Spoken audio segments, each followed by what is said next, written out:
It's Wednesday night, and that means it's time for the Lamar Thomas Show, featuring the greatest receiver in the history of college football. Just ask them, Lamar Thomas. I was born in Ocala, Florida. I moved to Gainesville to go to high school. Been recruited probably since the 9th grade, illegally, I might add, by the University of Florida. I still can remember Coach Solinger, Don Solinger, coming out to our practice one day. Here it is, this guy comes out in the University of Miami jacket, and I said, I can't believe that's Miami out here. And, you know, I wanted to go up and say, hey, I'm Lamar Thomas. And actually, I did walk up to him and I said, hey, Coach, I'm Lamar Thomas. And he said, I know. And that was the start of my relationships with the University of Miami. Patton, another good block, and Torretta lays it out. Touchdown, Miami!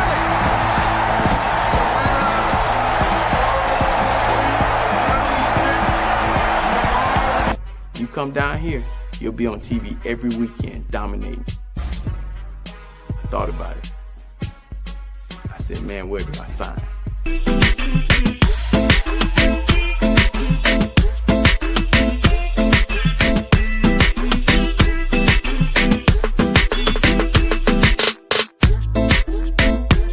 My mom, on Saturday mornings, I would wake up and she'd be holding my hand. I thought she was the weirdest lady in the world. But she was holding my hands and she would be rubbing them and saying, one day these hands are gonna make you a lot of money. She was smart.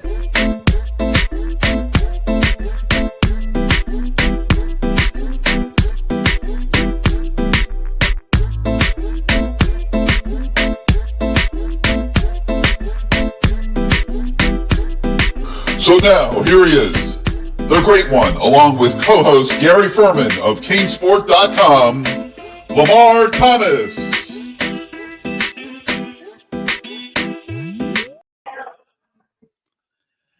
Good evening, Mr. Lamar Thomas. How are you, sir? I'm loving life, man. I am loving life. I'm still on a high. Maybe a Michael Irvin. No, not a Michael Irvin high, but I'm still on a high. How about that? I'm geeked up, man. Wow. I'm sitting here at the scene of the comeback. That's what I call it, the comeback. The Ale House here in Weston. Man, we got to come to a party here. Oh man. I didn't even go to sleep till like 6:30 in the morning. The adrenaline is still there, man. Well, you know, I can't tell you how many people out at Cal this past weekend, and while Michael Irvin was hogging some camera time out there, we were saying, man, all we need is Lamar here too, and we would be like in absolute former player heaven. But this was a big week, and I'm going to talk about it in a minute because Xavier Restrepo passed you, I believe, in the record books. Yes. With his big performance up there at Cal, and I want to talk to you a little bit about how that feels. But we got a big show tonight. We welcome everybody back for another week of the Lamar Thomas Show. Heisman Trophy winning quarterback Gino Torretta will be joining us later, and that's always a fun time. And he'll have so many perspectives on Cam Ward and the Hurricanes and what they're doing. And tonight's show is once again presented by Caneswear. We couldn't be in the store personally because they closed down early today to make sure that they were not in harm's way if the hurricane created some havoc in South Florida tonight. And those of you that are on the west coast of Florida watching tonight, stay safe. We hope we can entertain you while that storm is wreaking havoc outside your front doors. And stay inside, stay safe. And we wish you and all your friends and neighbors the very best, obviously. But yes, Caneswear is our sponsor all season long, and you can visit them at their store, 2655 South University Drive in Davie, or at caneswear.com, your ultimate headquarters for all your Miami Hurricanes merchandise needs. You can see it, the store behind me here. We'll give you a closer look later in the show. But if you want to show off show off your fandom and just celebrate this great season the Miami Hurricanes are having, do it by going to Caneswear and loading up. They have something for everybody, men, women, children, babies, pets, every size imaginable. Caneswear will hook you up in a big time way. All right, LT. So Xavier Restrepo catches the big 77-yard pass in the fourth quarter to ignite that winning touchdown drive and get Miami out of Dodge after another crazy game 2 weeks in a row now.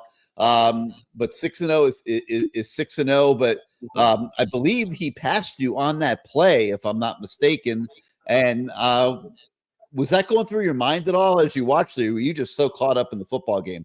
Man, hey, if he breaks every one of my records, if he passed the touchdowns, all that stuff, I don't care as long as we win it. I was not thinking about that. All I was worried about was, okay, we got the ball. And when I saw him on that 70-yard run or catch, man, I was like, there was no thought about records. I was just, man, we are going to win this game.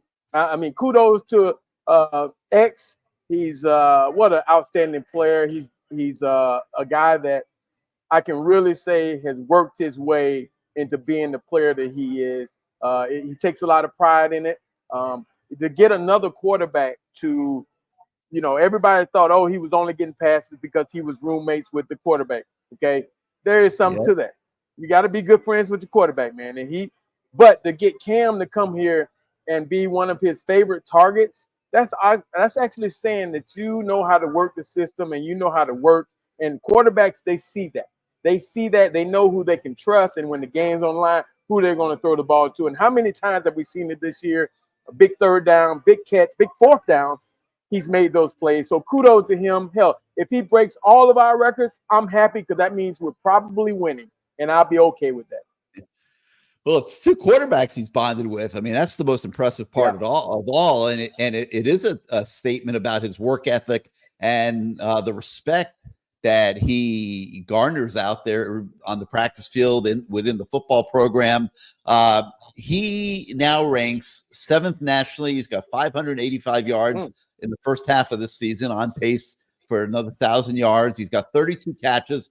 5 of them have gone for touchdowns, but he's now 4th on the all-time list in career receiving yards with 2,302 and 163 catches, while also being tied for 9th in receiving touchdowns. And he is now only 20 catches, which he is going to make, and 246 receiving yards away from setting the school record in both of those categories. And obviously this is going to happen.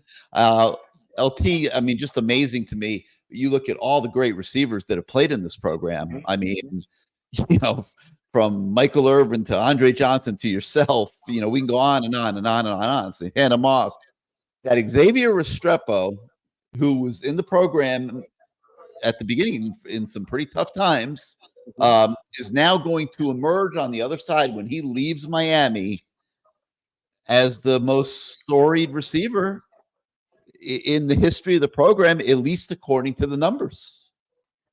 It's amazing. And I can tell you this, Gary, he deserves it. I mean, he's worked his butt off from day one. He's always asked questions about how can he get his game better. He was maybe a little ticked off last year about people getting money, but we talked, and he was, at the end of the day, his goal is to make it to the NFL and to be a player in the NFL. So how do you do that? You put up numbers. And I told him, you want to be a rich man here, or you want to be a rich man in the next spot. So, and he's always had that focus. And just like Dolphin Derek said, he's a great person too. A great person, just very intense. He wants to be the best. And I always told him this, that if you continue to work, it will become contagious to the rest of the guys. During those dark times, it was just him out there catching balls at the end of practice. And, it becomes contagious. Once people see that and they go, well, hell, if he's doing it, it must be something to it. I need to do some work too. So, again, kudos to him. And I'm excited about everything that's going on. And I got to give a big shout out to Jessica Green. At the game, she held it down in Cali for us last week. We got this thing going. Every away trip, we have to take a picture in the middle after the game in the emblem. It started with the gator head in the eye, You know, we went to USF and we took a picture in there. She held it down. Kudos to Jessica, who I say she's in charge of the old guys. That's what the young, they say, what does she do? She's in charge of the old guys. So kudos to her. And man, what a game, man. I'm sweating, man. You didn't go to sleep? No, man. I think I caught up on my sleep yesterday. It's been a lot of people went to sleep in the third quarter. Well, I can tell you this. There were at the L House here in Weston, there was about 100 and some people, Hurricane fans. Maybe I'm exaggerating a little bit, but I thought it was about 100 and something.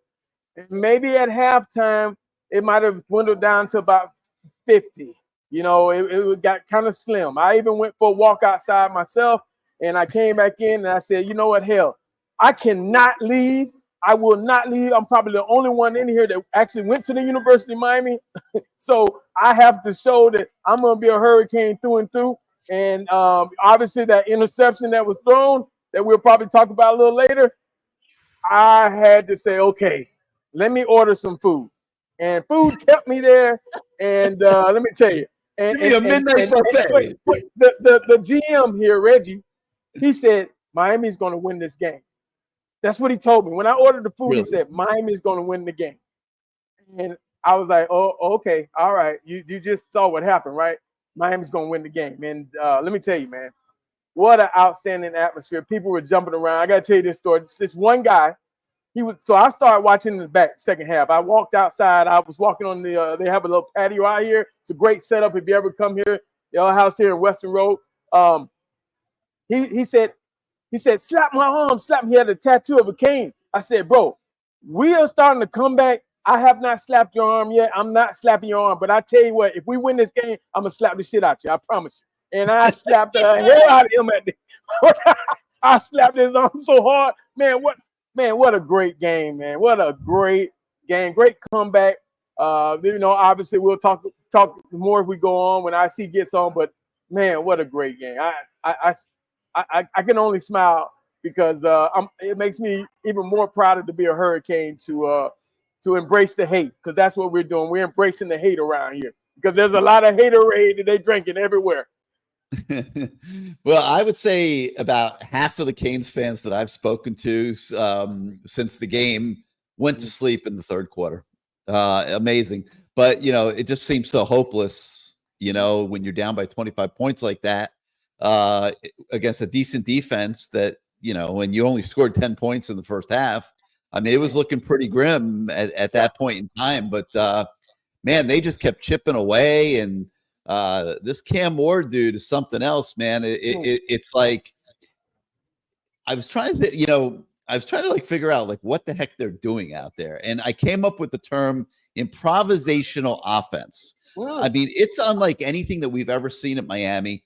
And I give a ton of credit to Mario and Shannon Dawson for adjusting to this. Like this is not the typical offensive scheme that Shannon Dawson, for example, has spent his whole professional life nurturing and developing in his mind. Like this is, I call a play.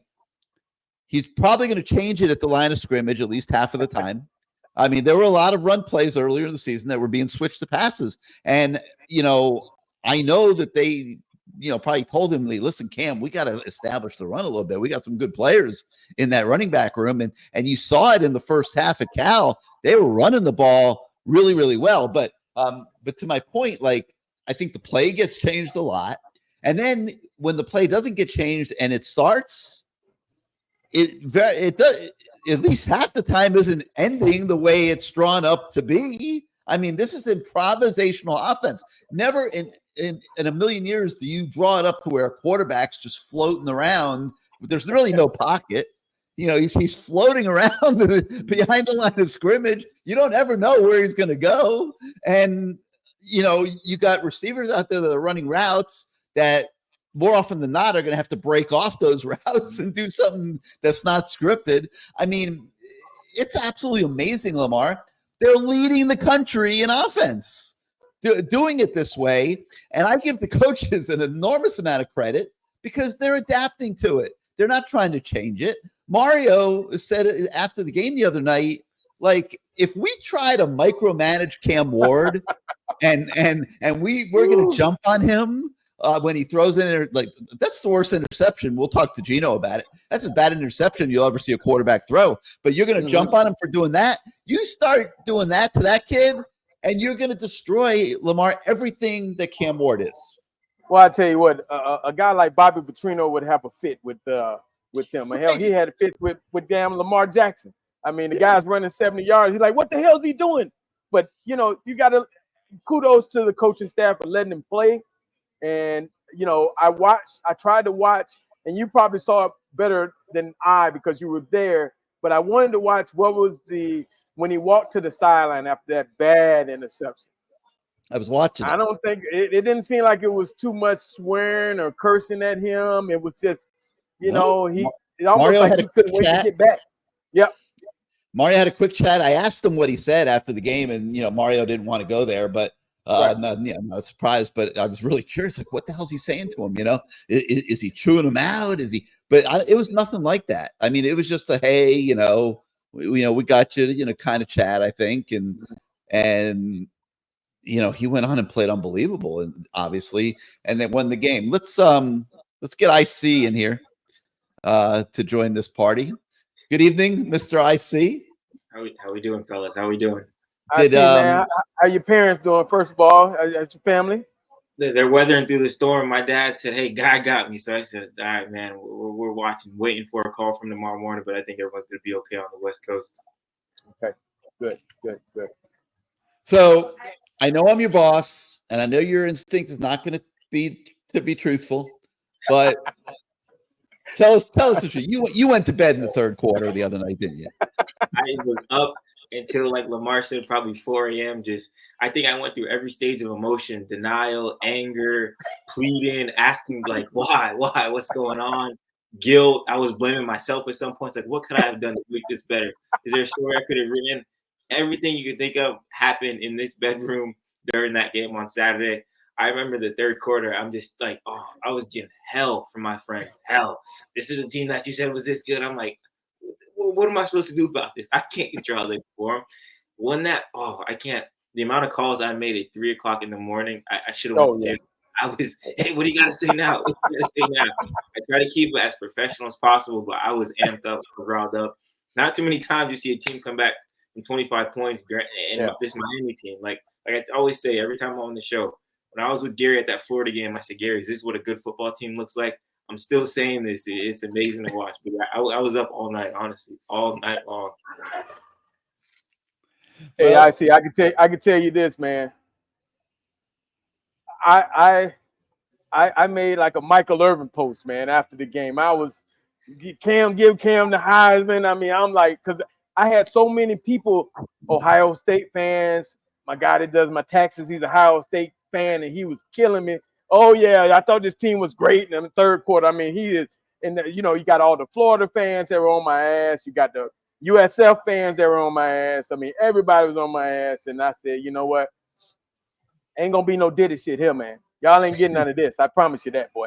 Well, we came back, and it was just a great – oh, man, this is I felt like I played. I really did, man. It's the excitement, the adrenaline, the like you said, the emotions of walking outside and making a couple calls to people during halftime. it was well worth it. It was well worth it. So I see you played football, youth football, high school football, and you were a receiver. We'll tell everybody that, like Lamar. Could you ever imagine when you started playing football that you would ever see offense run the way Miami's running offense this year? I'm actually surprised how this offense looks. Like, we did a bunch of stuff in the offseason kind of talking about, which records would be broken. How do you think this offense is going to go? I thought this thing was going to be, super balanced, 50-50 down the middle. Cam slinging that pill like a shady pharmacist. Like, he's just every play just throwing the rock. Even when they go down, people are like, oh, we have to establish a run. They're letting him just be him. And I think that's the best thing you can do with a guy like Cam Ward. Like you guys talked about a little bit earlier in the show, he throws that interception. You don't see people, smashing clipboards, breaking headphones. It's just, hey, come back on the sideline. Let's watch some film. Let's watch some tape. What happened? Let's get back to it. And one thing I love about Cam Ward, every time, I know this is something small that I like. Every time he goes back on the field, it's the same thing. He's a little, and then right back to it. Doesn't change anything about it, whether it's a touchdown, whether it's an interception. He's the same exact player. And I feel like that's something you can't teach. That's something that's just in you. Like, listen, I can throw 10,000 picks in the team. I can throw 10,000 touchdowns. I'm going to still be the same guy. So seeing this Miami offense is very, very surprising to me. I thought Cristobal was going to be like in the first drive. I was so happy. The first drive, I was like, man, these boys are playing bully ball. I'm ready to see this the rest of the game. I was on the message board and I'm like, oh my gosh, why did I put this on the board? I look like an idiot. At the end of the day, they still won. So excited to see this offense continue to evolve. But hey, if Cam Ward's got to throw 50 passes to win the games, let it fly.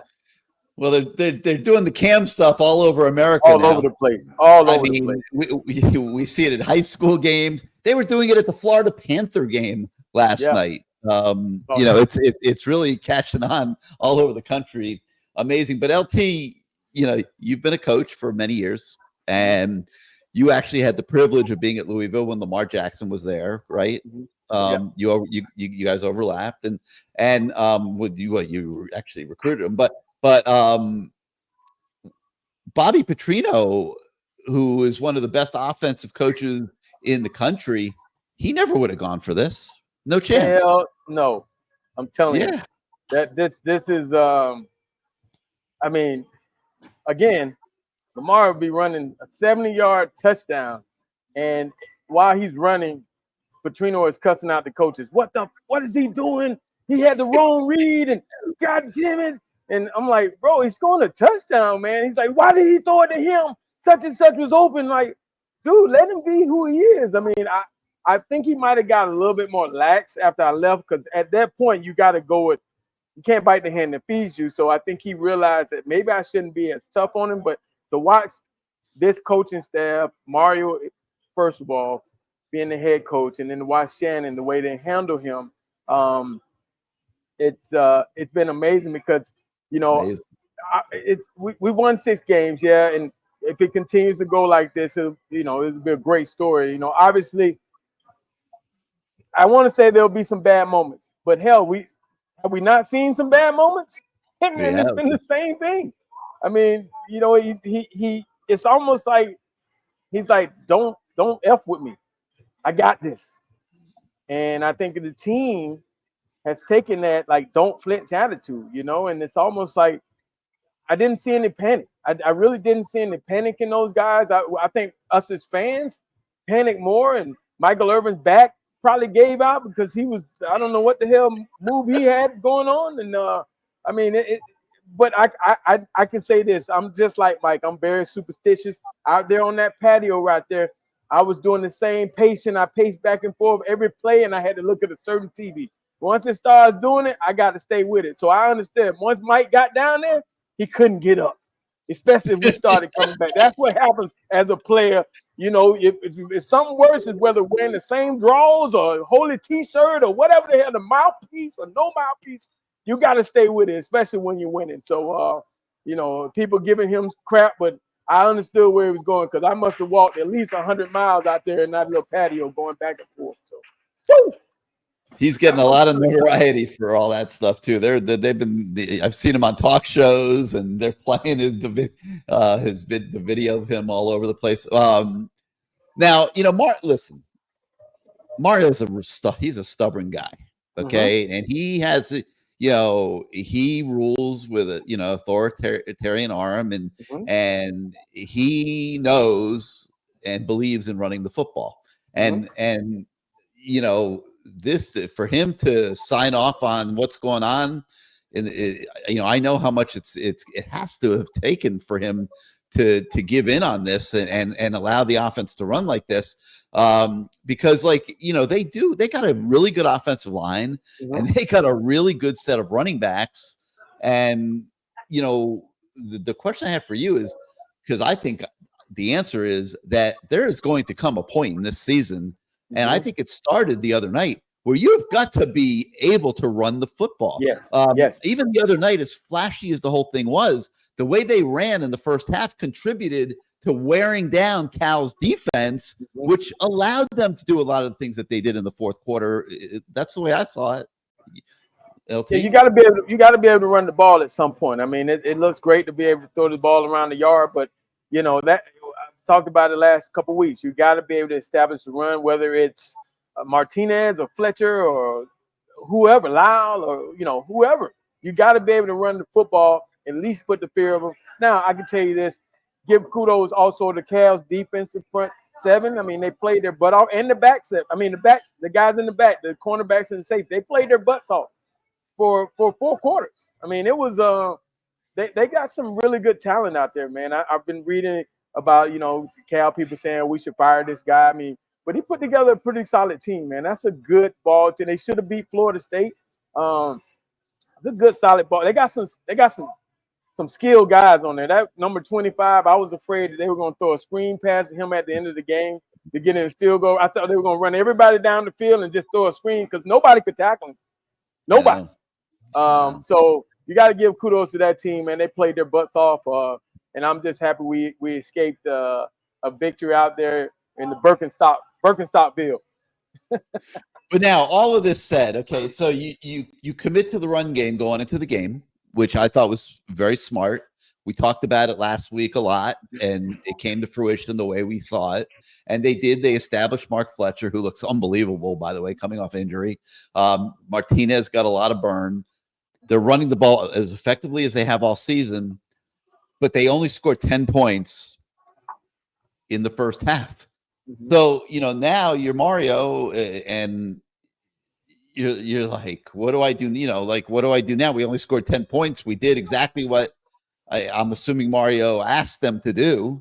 Very, very smartly, by the way, because they do need to run the football and they do need to utilize those players to keep them engaged in the season and allow them to show their talents as well. But now you only scored 10 points, LT, and that's not going to cut it. That's not going to cut it when you go to Louisville, and that team's going to score some points. And are you grounding this phenomena that Cam Ward has created just with his abilities and his performances? Are you stifling it if you run the ball, even though you got to run the ball?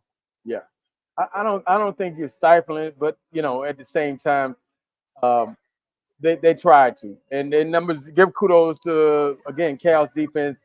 0, man. He must have made 30 tackles. I mean, he was all over the place, but I think it tired him out. I think it tired him out, man. He had to make so many plays. I think that it just tired him out. He ran out of gas, and you got to run that ball. You have to establish that run because if not, because what you're doing, you're trying to give the opposition that you face in upcoming games something else to waste their time working on. If they just concentrate on the pass, eventually they're going to shut you down. Okay. But if you give them run, play action passes, option runs, and all that good stuff, now they got to spend time working on that. And as we know, when it gets late in that game, fatigue makes a coward of us all. Sometimes you blow stuff. That play to Restrepo was a blown coverage. I mean, those guys have been out there a while. We ran the ball. We took time off the clock. We put some hurt on their defense. They made plays, but we put some hurt on them, and then all of a sudden, boom, they blow a coverage, and we are able to get down and contribute to that game-winning drive. I see. What do you think, man? Put yourself in the head of Christopher Johnson, Jordan Lyle, Fletcher Martinez got a little bit more this week, but I'm sure it wasn't in their minds enough, especially when you're Fletcher and you have the first half that he had. I mean, he finished with 11 carries in the game. Martinez had 12. That's a pretty modest amount for running backs that are playing as well as they're playing. And how do all these kids, I got to assume that the winning is allowing them to have greater acceptance of the way these things have evolved, than the flip side, what it would be if they were not. Yeah, no, you took the words out of my mouth. I was going to say winning solves a lot of issues. And, obviously with the running back room like that, you only have one ball and you can't, give it to these guys each and every play. I feel like they've done a great job of kind of distributing the ball. And I feel like one thing that may go overlooked a little bit is Damian Martinez in the passing game. During that game, he had a few big time check downs that, kept Miami alive in that game. And throughout the season, he's had a few, big time check downs. So I feel like him in the passing game. And then the one thing I do kind of, I'm iffy about is that Chris Johnson. I feel like every time he's in the game, you always know it's going to him. I feel like maybe throw him in there for a little bit of other things like that. Because every time, he's in the backfield, it's like, all right, Chris Johnson goes in motion, they're getting him in motion. If Chris Johnson's doing this, they're getting him there. That'll be kind of the only critique I have about it. But besides that, I think they're doing a great job rotating those guys. You have a Heisman quarterback in Cam Ward. You're going to have to throw the ball. I get, people want to establish a run, which I did. I think, LT, you brought up a great point. That number 0 in the first half, he had 12 tackles. In the second half, there was a time Cam Ward was, running. He missed the tackle. The announcer says, hey, this guy's worn out. He's been giving his heart all night. So I feel like Miami did a great job of doing that. But at the end of the day, I think winning is going to be the biggest thing that keeps these guys happy. And, kind of throwing it back a little bit, but I saw an interview with Clinton Portis, and he said, hey, when I was in Miami, we had, all these dogs in the running back room. And my biggest thing was, hey, we're still brothers, but I'm trying to take advantage of every single rep I get. If I get one rep out here, I'm going to try to take it to the house. And I think that's kind of the mindset they have and they should have. But, like I said, winning's going to solve a lot of issues with the guys. I'm happy, what they're doing in their running back room. I'm happy with that offense. I don't think there's, many areas you can complain about with that unit. Yeah, Garrett, one of the, I want to call them callers. It's not the comments from the viewers. He said, Dawson's on pace to have 4,000 passing yards and 2,000 rushing yards. What's wrong? That's a lot of yards, man. That's a lot of yards. But I don't think Clinton Portis would have stood for getting 5 to 10 carries a game. I mean, you knew Clinton. Hey, when he was young, he ain't had no choice. Yeah, I don't think he would have stood for that. So I give these guys credit. Like, they're all buying into the team. Cam is a phenomenal leader, which I think helps a lot. And through the first half of the season, they've all stuck together, even though I'm sure it's not looking the way they thought it would look in training camp and spring practice. It's evolved into this monster that everybody that plays Miami is obviously going to have to deal with. Okay, now. And Gary, hold on. And Gary, how about this? Here's another thought. Maybe we're keeping their bodies fresh. Because it's a long season, and at the end, maybe we're going to start drugging it down somebody's throat. You know what I mean? So we don't know. But, it's just one of those things. Those guys are fresh. They're not injured. That's another thing. They're all pretty healthy. So, who knows how we might have to change. The game evolves. You got to change your game plan. Who knows? We might have some games where we have to run the football. And I think that backfield with all those guys can do it. And one of those games might be the next one. We'll talk more about it next week. But that game at Louisville coming up, you may want to kill a little clock in that one and run the ball a little bit. But we'll break that one down next week. All right, so guys, so you're sitting at halftime. And you're rallying the troops and you're saying how we're going to get this game going in our direction. And you come out early in the third quarter, and Cam Ward throws about the worst interception you will ever see a quarterback throw. It's across his body. It's floating up in the air. That's a 99 out of 100 probability of getting picked. There's no doubt about it. And you're saying to yourself, I was saying to myself, how in the world would he do that? Like, this kid is way too good, Lamar, to be making a mistake like that. How does that happen? Well, you said how in the hell. I had some other choice words, but man, I was like, holy shit, what did I just see? Like, what did I just see? It took the wind out of me, man. I was like, oh my God, what are you thinking, bro? And then I'm watching him walk off, and I'm just like, you don't care, dog? You don't care? Man, it looked like he didn't have a worry in the world, right? Like, I'm like, what in the hell? And I saw people walking out. I said, oh man. But you know what he did do in the second half? All the complaining that most of us had about their guys standing right in front of you. Hit them. Their guys standing right in front of you. Hit them. Stop looking downfield so much. He started hitting them. And that was some of those big plays, the check downs and stuff like that. He started hitting them, and things just started opening up. I mean, you know, it was after that interception, it was a whole different ball game for him. Yeah, I mean, he was like out there playing street ball, touch football with the boys, and just enjoying it. And you know, he also showed that he can run the ball. He actually, watching him early in the season, I said, man, he's kind of slow, but he turned it on that one run. And yeah, I mean, he's not that slow. It's the way he runs. He looks like he's just out for a Sunday morning jog. But he's going by people while he's doing it. It's the weirdest thing. Like you're saying, like, why isn't he running hard? But nobody's catching him. Yeah. He had the one run early in the year. I think it was maybe Virginia Tech, where I was like, man, he's like Kelvin Harris slow. You know what I mean? Yeah. But he turned it on. That run he had to score a touchdown. I was like, no, don't run it. Okay, we'll run it then. He's running away from people. Nobody could get near him. Like, I see you were slow. You know. Whoa. I say, whoa, hold on now. You can relate to this conversation, baby. You can relate, like you know, how does he just stay faster than everybody, looking so slow? I feel like it's kind of one of those things where it's like his game speed, like it's like sometimes people think Derrick Henry's slow, but he's flying by people, things like that. So like, I don't know if it's like if he has to. It's perplexing. It's like one of the 8 wonders of the world. You know, I really want to see when he runs that 40 at the combine, what his 40 is going to be. I probably won't even run it, but that's going to be something. If he wins the Heisman, he might want to sit that one out like Lamar Jackson did. Just sit it out. Don't worry about it. Hey, it's not what you got me for, baby.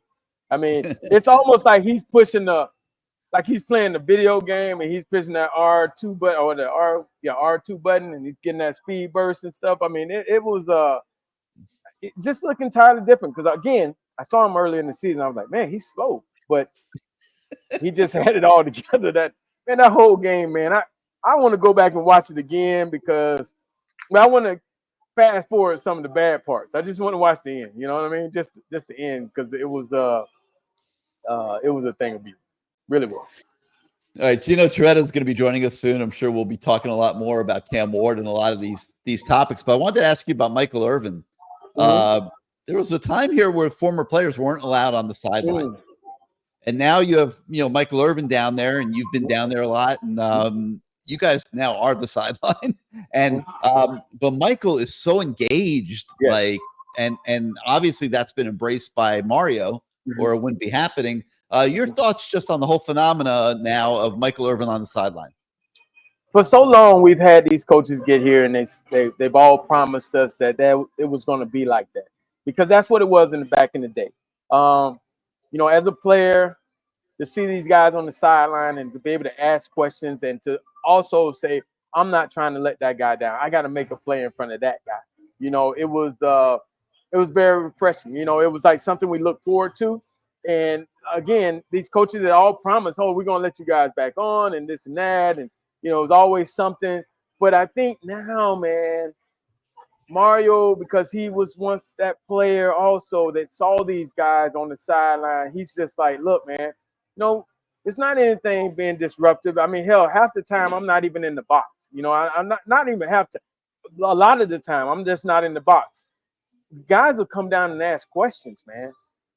Because they see that, and it's like having. It's just like having a mentor there, a guy that can, maybe say, or just saying, hey, man, great catch. It has to do something to these guys, because they look on the walls, and these are guys that they might not have seen us play, but they see us on the walls. They see our names, and they see the way people respect us when we walk in the stadium, or they boo us.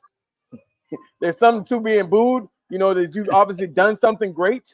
So, I mean, it's kudos to Mario, man. He's trying to do it right, man. It's not any foolishness. It's not guys, acting crazy. It's just guys wanting to help and just wanting to be around these guys, whether it's coming to practice.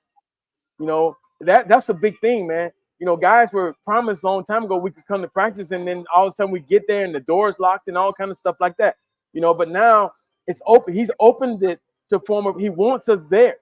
He wants us there so these guys can see and we can see and give advice. And I mean, it's like the old days again, man. It's like the old days. Do you think these kids really know who Michael Irvin is? Yes. They probably saw him in a movie. They probably saw him on ESPN, and I'm sure that they saw him on the 30 for 30. Oh, no, he was on. He is one of those guys that, he's a hurricane through and through.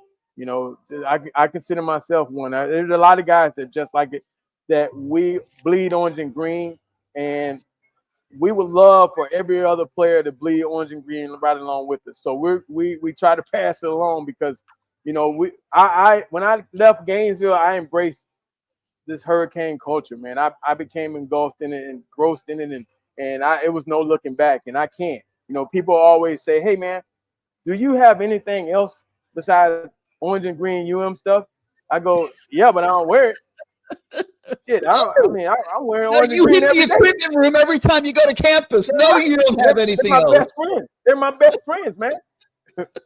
Ryan and Goose, all them guys, they're my best friends, man. I go in there, man, because you know what? I love hurricane gear. I love it. That's why I want a job there, so I can just wear the gear every day of my life.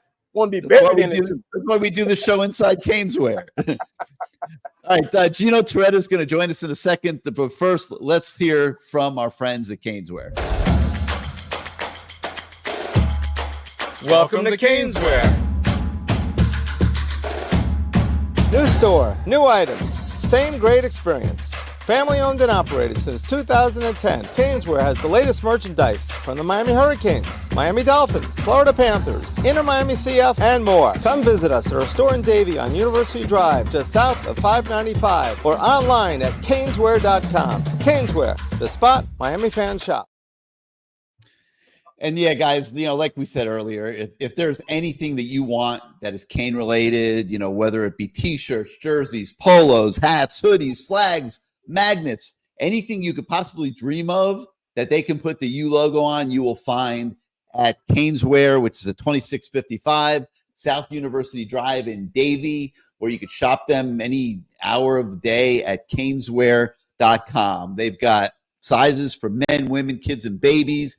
They have gear for pets, and they even have Dolphins pants. The Dolphin, well, you don't want any Dolphin stuff this year, the way that season's going. They but won. They won. Panthers back in action. They did a great job on opening night against Boston. Inter Miami Soccer is the talk of the soccer world. So if you want to wear any of their stuff, also they have it at Caneswear. You can buy it while you buy your Cane stuff. So 2655. Brett has it all. Brett has it all, man. Yes, he does, man. And you can go to the store, 2655 South University Drive in Davie. If you go in the Hard Rock Stadium, we won't be back for a couple weeks, but if you're going to Hard Rock Stadium, say on the day of the FSU game, you could stop by there on your way to the stadium. It's about 15 minutes north. Load yourself up and get yourself some food next door at the sub shop that feeds Lamar when he's over there, La Spada, and just make it a very productive trip to Caneswear.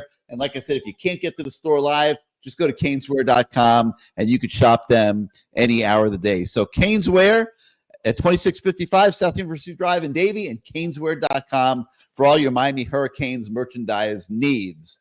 Hey, Gary, let me give a shout out to the Ale House here at 2618 Western Road for hosting.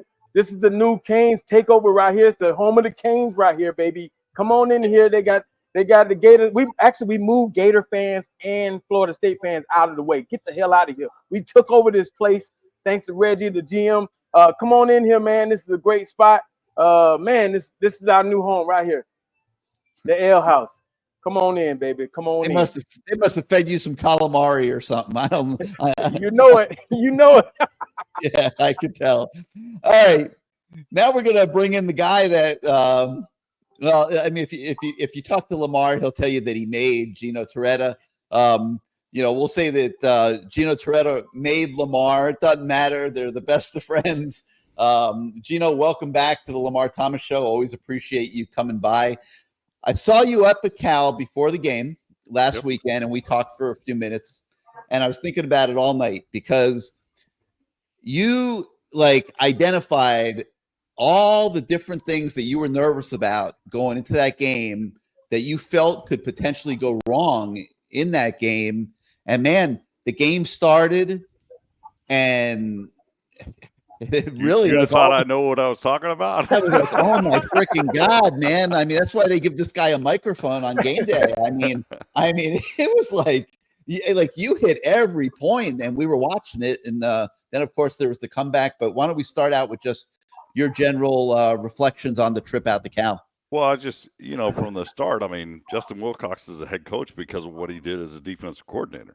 I mean, he's put together great game plans. He did it at Wisconsin, before Cal, he did it at Oregon. So, I was concerned anytime you give somebody like that 2 weeks to prepare that he's going to have something and they're going to show something that, Cam hasn't seen and our team hasn't seen and we weren't prepared for. Jaden Ott entered the season as like the leading returning back in college football. He was averaging like 95 a game, 130 all-purpose yards. He's a player, but he jacked up his ankle in week 1 and he hasn't been 100%. And I'm like, okay, an extra week off. Now, if he gets 100%, he's a legitimate playmaker kind of going in. And then the late start. I mean, I can remember Lamar and I, we played in Arizona my junior year, and it was about the same thing, 10:30 p.m. Eastern kick. And I swear to God, I remember at halftime, man, if I had a hammock, I could have went to sleep in a locker room. That's how tired I was. And all those things concern me. They went out a day early, which means to me they changed their routine, which I don't necessarily like. I mean, I've been on NFL teams and college teams where you change up. Sometimes some people do it the same. I don't know what the right answer is. I would say just stay with the same routine. But all those concerns, you're right, was exactly what happened. I mean, it looked like the first half, Cam was going back looking left and right. When a quarterback is looking left and right, that means he's confused. He's not sure maybe what he's seeing. And that's all they were doing. And then, obviously settled down and, I don't know about you, but does it seem like he's trying to get everybody involved in the offense? And then when you realize the game's on the line, he just finds number 7. And that dude is one of the toughest dudes in college football. I mean, it's like he'll find a crease, and there ain't no doubt if that ball's near him, Restrepo's catching the ball. I mean, it was, the one, I don't know if it was I don't think it was a 2-point. I think it was a touchdown. Restrepo caught a touchdown opposite end from where we were broadcasting, so in the corner where our fans were. I mean, that was the most beautiful pick play. I mean, rub route I've ever seen, because I was like, I like the way you said dude that, at the 2-yard line was like 10 yards from anybody defensively. I'm like, all right, that's got to be a pick, but the officials didn't call it, and we were fortunate. But man, they made some plays down the stretch. Obviously when you give up points like that, it's always concerning defensively. But that's kind of my take on it. Listen, I grew up out there. I went to a ton of games growing up as a kid, and that was by far the best environment I've ever been in that stadium. I mean, there was people. I mean, I broadcasted a game there probably 10 years ago, and Ohio State was number 3 in the country. You could have gotten tickets for $3 walking in that stadium. And Miami brought the fans, they brought the hype, and the Cal. Cal obviously felt they had a good enough team to win, and they were good enough for 59 minutes and 45 seconds, just not good enough for 60 minutes. So that's kind of what I saw, and at least the heat. The heat, I think, probably helped us. I mean, it was unbearable out there. But other than that, that's kind of what I saw. Hey, Gino, I got to ask you, I wasn't there, but I know that people were up there in those trees. Were they still up there? I mean. No. They were protesting the expansion, so they added on the back of the stadium. So there was a bunch of California redwoods, right behind the west side of the stadium, and so they cut all those trees down. But years and years ago, I remember, you broadcast the game and you walked up to the booth, and there was people literally in tents hanging in the trees that were just as high as you were, about 6 stories up. I mean, and the cannon too, right? It was a cannon up there, right? Crazy. What's that? It was a cannon up there too, right? Oh no, that's on the other side. That's Tightwad. Okay. That's Tightwad Hill. That's still there. That's where the cheap Okay. people that don't buy a ticket and then they shoot off a cannon every time count. Tightwad Hill is still there. Just the redwood trees on the west side of the stadium towards the Golden Gate were no longer there because they cut them down to expand their put a new football facility in. Hey, Gino, another question for you, man. Okay, I'm not going to talk about college, but in high school, you know, you have a guy as a quarterback. You have a guy that you know you can count on. I mean, right? You just when shit gets all crazy, you know that's where you're gonna throw it to. You know, right? I'm just saying as a quarterback, because I'm seeing when the game's on the line, Cam is looking for number 7, like you said. Is that a quarterback's feeling? You know, it sure looked like it. I mean, that's why I said it almost seemed like, you know, he's trying to distribute the ball around more during, and then, man, when things got tight, he was looking to 7. And I don't know. I mean, I know this when I'm sitting there broadcasting the game, and I'm like, man, I can't be the only guy in the stadium thinking just double cover 7. I mean, you know what I mean? That's all I was saying. I'm like, you guys got to give up 4 touchdowns and one of them with the 2-point conversion to lose this game. Just double cover 7. That's what I would have done the whole game. And, you know, listen, Wilcox didn't do it, and Sermon is DC. I mean, they had a great game plan up to that point. I mean, you know, Miami or Cal's defense had him in long yardage situations. You know, he throws a bang 8 up the seam for a touchdown. I mean, that was a tough throw coming off. You know, the only thing I didn't care for, Cam was very, I don't know how you say it, laissez-faire, nonchalant with the ball a little bit. I thought at times the defense is going to play defense good sometimes, and nobody's open, and you just chuck it away and go to second down. And Cam holds it a long time, and I thought he probably took about 6 totally unnecessary hits. And as somebody that's, I mean, listen, your offense runs through the quarterback. You get 6 unnecessary hits. One of them could be like Mendoza took, and you're knocked out of a game, and that cost your team the game. And those are the only things I thought, you know, Cam, I would have just wanted to get rid of the ball, you know, and just. And how many times did I tell you, Gino, get your ass down? How many times I tell you, you better get your, hey man, you better get down. You didn't have to worry about me. I was trying to get the first down. I wasn't running around just holding it to the sideline. That's for damn sure. So I looked at who we had in backup. I said, hell no, you better stay your ass in here. So Gino, you won the Heisman Trophy the traditional way. Okay, you dropped back. You had great receivers. You found the open guy. You delivered the football. And it took you all the way to college football's greatest prize. Okay. Yep. Now we're watching a guy try to win the Heisman Trophy in a whole different way. And I'm calling it improvisational offense. Well, I don't know if it's improv. I would say this. They run a lot more stuff that Lamar and I used to run. A lot of the same offensive schemes and things like that. We went. I mean, listen. We were under center. Obviously, my junior year, a little bit more offensive line. We went to the shotgun because they were maybe a little more Swiss cheese my senior year. So we went to shotgun to somewhat try to be able to just get it out and see defensive guys coming. And I think that they run a lot more of that, the same scheme. And you know, I thought early on in the game, I thought they could have leaned more on Martinez and those guys to run the rock. I mean, I was just like, man, take this crowd out of it. You got a big offensive line, physical, and that was probably the weakness of Cal was their defensive front against the run. I thought they were going to lean a little bit more on the run, and then, you know, Cam's, you know, his numbers in the second half had to be off the chart because I remember looking at halftime, I'm like, that's not a, you know, it wasn't a huge stat game. And then by the end of it, you know, hell, he was almost breaking my records. And I know how Lamar's a record watcher when somebody's got some catches in the game. I was like, damn, he's got 434. He's going to break my record for a game. But you know, it's I don't know if it's unconventional. I think it's conventional. I think that he's that good, and I think they're maybe unfortunately our defense has put our offense in positions that he's needed to do that and put up, grand numbers to win the game. So, I kind of want to kind of stick on the Heisman thing and ask you about it. Obviously, a lot of people always say, hey, Heisman moment this, Heisman moment that. The year you won the Heisman, was there a game that you realized, okay, I really, have a real shot at this, or when you really thought, I deserve this trophy? I think for me as the season, before the season, I'm like, if we win, I would have a chance. I knew that obviously the offense went through me. If we won games, I would be in the discussion.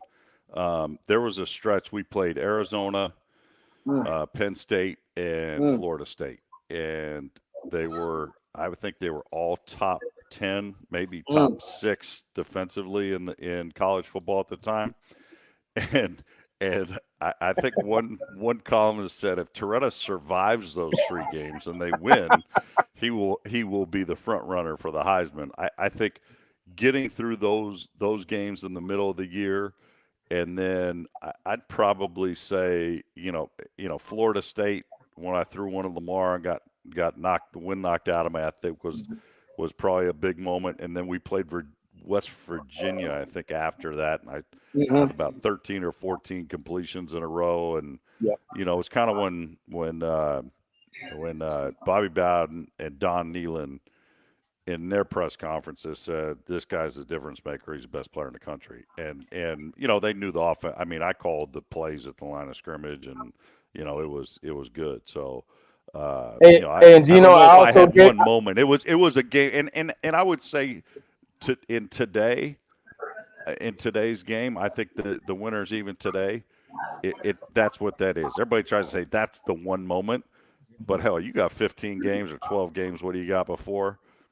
And it's not one. It's not one game can basically ruin your hopes. But that's true too. It's guys got to go out there and play consistently.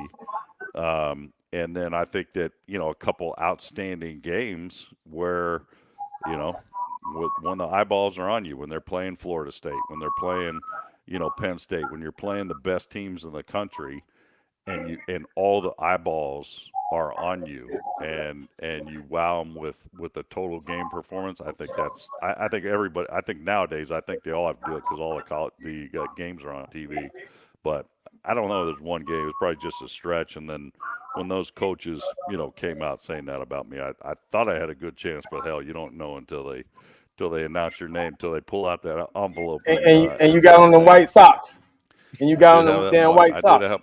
Those are my lucky white socks, Lamar, because remember we had business trips, away games. We had to wear a suit and tie, and I had a size 14 shoe. I think the only thing Dadeland, like Florsheim, I don't even know that's a company anymore. They had some black loafers, and I did not buy dress socks for my suit. So I had a nice suit, some cheap dress shoes, and literally my white tube socks, and I hadn't lost a game, so I figured I was sticking with it. So I wore my white socks. It's just the bad thing was I was on an elevated booth, and the TV showed my feet and legs, and I was like, oh boy, I'm getting the business now. Well, I can tell you this, Gino, as one of your teammates, there are 2 moments I say your Heisman moment right here. Okay, one, when your press guy, your key press guy, gave the Heisman pose against West Virginia after the stop and go. By the way, it was Aaron Beasley. I would just say this: that was such a weak Heisman pose. The announcers on TV didn't even know what you were doing. But go ahead. I didn't even know what the hell I was doing. It was just, I just did it, man. It was so awful. It was bad, but I still did it. And then you look like Smithers from The Simpsons, all like crippled up.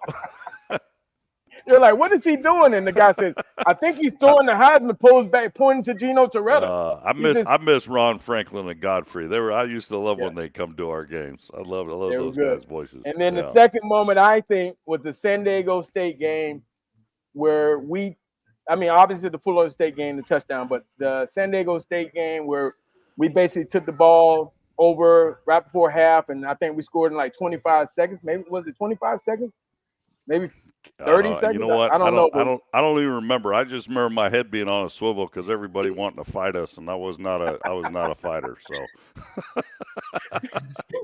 All right. So obviously, Cam knows he's in the middle of this thing. Yes. When you were in the middle of this thing, were you thinking about the Heisman Trophy when you showed up at the stadium on Saturday? No, not at all. You're thinking about preparing every single week. As this, I guess I would say this, as this progresses, there is going to be more people pulling at him to do interviews, and it's going to be additional time. Yes. I just know my schedule was we had Tuesday press conference, and I was in front of a podium every single week, which was normal. And then we were totally cut off, or at least the quarterback was totally cut off from the press by Thursday. And then as you're in the thick of it, then, hey, ABC is coming to town. Keith Jackson and Jack Arute would like to talk to you on Friday. They would like to get you on film. And then, the coaches, they're not going to say no at that point because the exposure helps recruiting, it helps your program, it helps all that stuff. So he's going to there's going to be more pulls on his time. I can't imagine, Today. doing that today, and also NIL trying to monetize that, because I think probably everybody's trying to monetize that time because that time is that short. So it's gonna be on, I think the media relations team and that to kind of basically give them some kind of guidance or somebody's got to be there. I mean, Linda Britton or Venson was Linda Britton was married name. Linda Venson was our SID. I mean, she was with me, 24 hours a day, basically. That's kind of how it was my senior year. And she, hey, you got this interview, you got that, and she would prep me for all the interviews and things like that. So, it's going to be a lot on him if they can continue to win. I mean, listen, the quarterback, yeah, you're in the Heisman race, but you got to keep winning to stay in those races. You can't listen. Nobody wants to be, props to Geno Smith. He's still playing, but everybody gave him the Heisman Trophy his junior or senior year in September, and then their team hit a wall, and it was like, he was nowhere to be found at the end of the year. So you don't want to win it in September. You want to put yourself in a position to win it in September, and then continue on in October, and then you seal the deal end of October, early November. And Gary, I can say this: his teammates, Gino, man, he was thinking about winning. I can tell you, he really wanted to win games. I mean, hell, all he talked about was winning. His teammates were more concerned with trying to get him this thing. I mean, hell, I had to basically con him into throwing me the ball. I told him, I said, I've never seen a freaking quarterback win the Heisman handing that bitch off. I sure did. We were first and goal from the one, and I said, first off, my first promoter, rest his soul, was Cortez Kennedy, because I had one big game as a redshirt freshman, and I showed up to practice the next day, and Cortez was calling me Mr. Heisman. So I mean, Tez was calling me Mr. Heisman from my freshman year on. But I think, listen, they have a good team. They've started off undefeated. He's in the discussion. He's in the discussion based on how well he's played, and I think that it can continue. But listen, it's the greatest individual award in all of sports, but you rely on your team to help you win it, and he's going to have to rely on his team to continue to be in it and win it.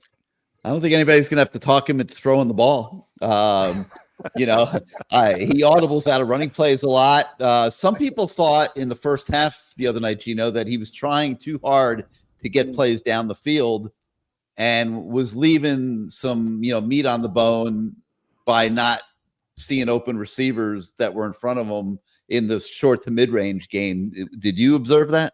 There was guys in the flat, but listen, you go into a game plan. When people say the quarterback's trying to do that, if the quarterback's trying to do that, that's what they practiced all week, and that comes more from the staff of, hey, this is why we're calling this play. We want to take a shot here, and maybe he just, passed up the short passes. I just, to me, I kind of thought it was a late start. I thought they started in a funk, and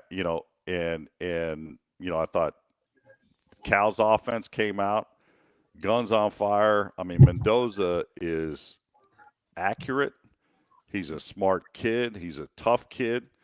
He makes great throws. Wiry, he's not fast, but man, when he scrambles, he produces. And I think that they had a great game plan going into that game, and it put Miami behind the 8 ball. And I think that's why I said, like, when they came out in the second half, it was like, where's number 7? And I can't blame them, because I will say there was catches that could have been made in that first half. Now they're tough catches. I ain't never gonna say receivers, just dropping the ball. They were tough catches, but I thought that his playmakers around him could have done a little bit more. I mean, I told Lamar on Monday when I called him, I said, listen, if you ever ran 2 deep posts for me and I threw a ball stride for stride and your ass let you hit that ball in the stomach, I would have kicked his ass. And that's point blank, because you get a ball perfectly thrown down the middle of the field, I don't care where you got to high point the ball, go up and catch it at its highest point, because that would have been 2 touchdowns right in the middle of the field. And I forget the timing of it, but listen, Cal was playing lights on fire on defense, and they were hitting those guys. And it's like, hell, you're gonna get hit, make the catch, And there were some tough catches that you got to props to them. They knocked it out of our guys, but they weren't messing with 7. 7 was finding zones, and even if they were hitting him, he was catching it. Yeah. So you mentioned the staff, and Lamar. We were in IC, and I were talking about this earlier in the show. The way this offense has evolved can't possibly be the way it was drawn up in spring. I know it wasn't, because I was there. But like, you didn't see this in spring practice. Like this. You didn't see it in training camp like this. This offense, the way it is being witnessed on the field, has evolved because of the talents of the quarterback. And as coaches, Shannon Dawson, Mario Cristobal, I mean, I'm giving them a lot of credit because they haven't fought it. Mario wants to run the ball. I think I would say this, Gary, regarding the offense. Cam ran a very similar offense at Washington State. And I think that it takes you a little bit of time, one, to learn new terminology, and then, listen, your personnel and how they mature and how you make plays, whether it's in practice, 2 days, or the start of the season, kind of changes how you're going to call a game. Cal's leading receiver was the start of 2 days was a third team guy, not even practicing with the starters, but he comes out, he plays lights out first couple of games. Now all of a sudden he's in the starting lineup, and that changes how you offensively what you're going to look to do. But I think what Shannon was doing in spring and summer, it's the same thing. I think that he realizes some other guys, some strengths and things like that guys have. I like that they went under center a little bit. I'd love to see a little bit more, especially in running situations, because I don't know. I'm of the belief you get under center, you run inside, outside zone, you allow a cutback lane, and I don't really care if the defense knows you're running the ball. It's if you run it, you got numbers blocking, and that. I wish they would go a little bit more under center, but I think a lot of it is just figuring out what Cam was comfortable with, because he ran similar situation in Wazoo. And I mean, I would say the Cal game plan, man, they were forced into throwing it all over the lot in the second half, because they were, behind the 8 ball by that point in time. And another thing, Gary, when you talk about spring practice, you don't want to give away with today's game. These guys are breaking down your spring game. Like, they are totally breaking down. They're watching the TV copy to see if they can steal signals. They might even have a guy there standing in the stands.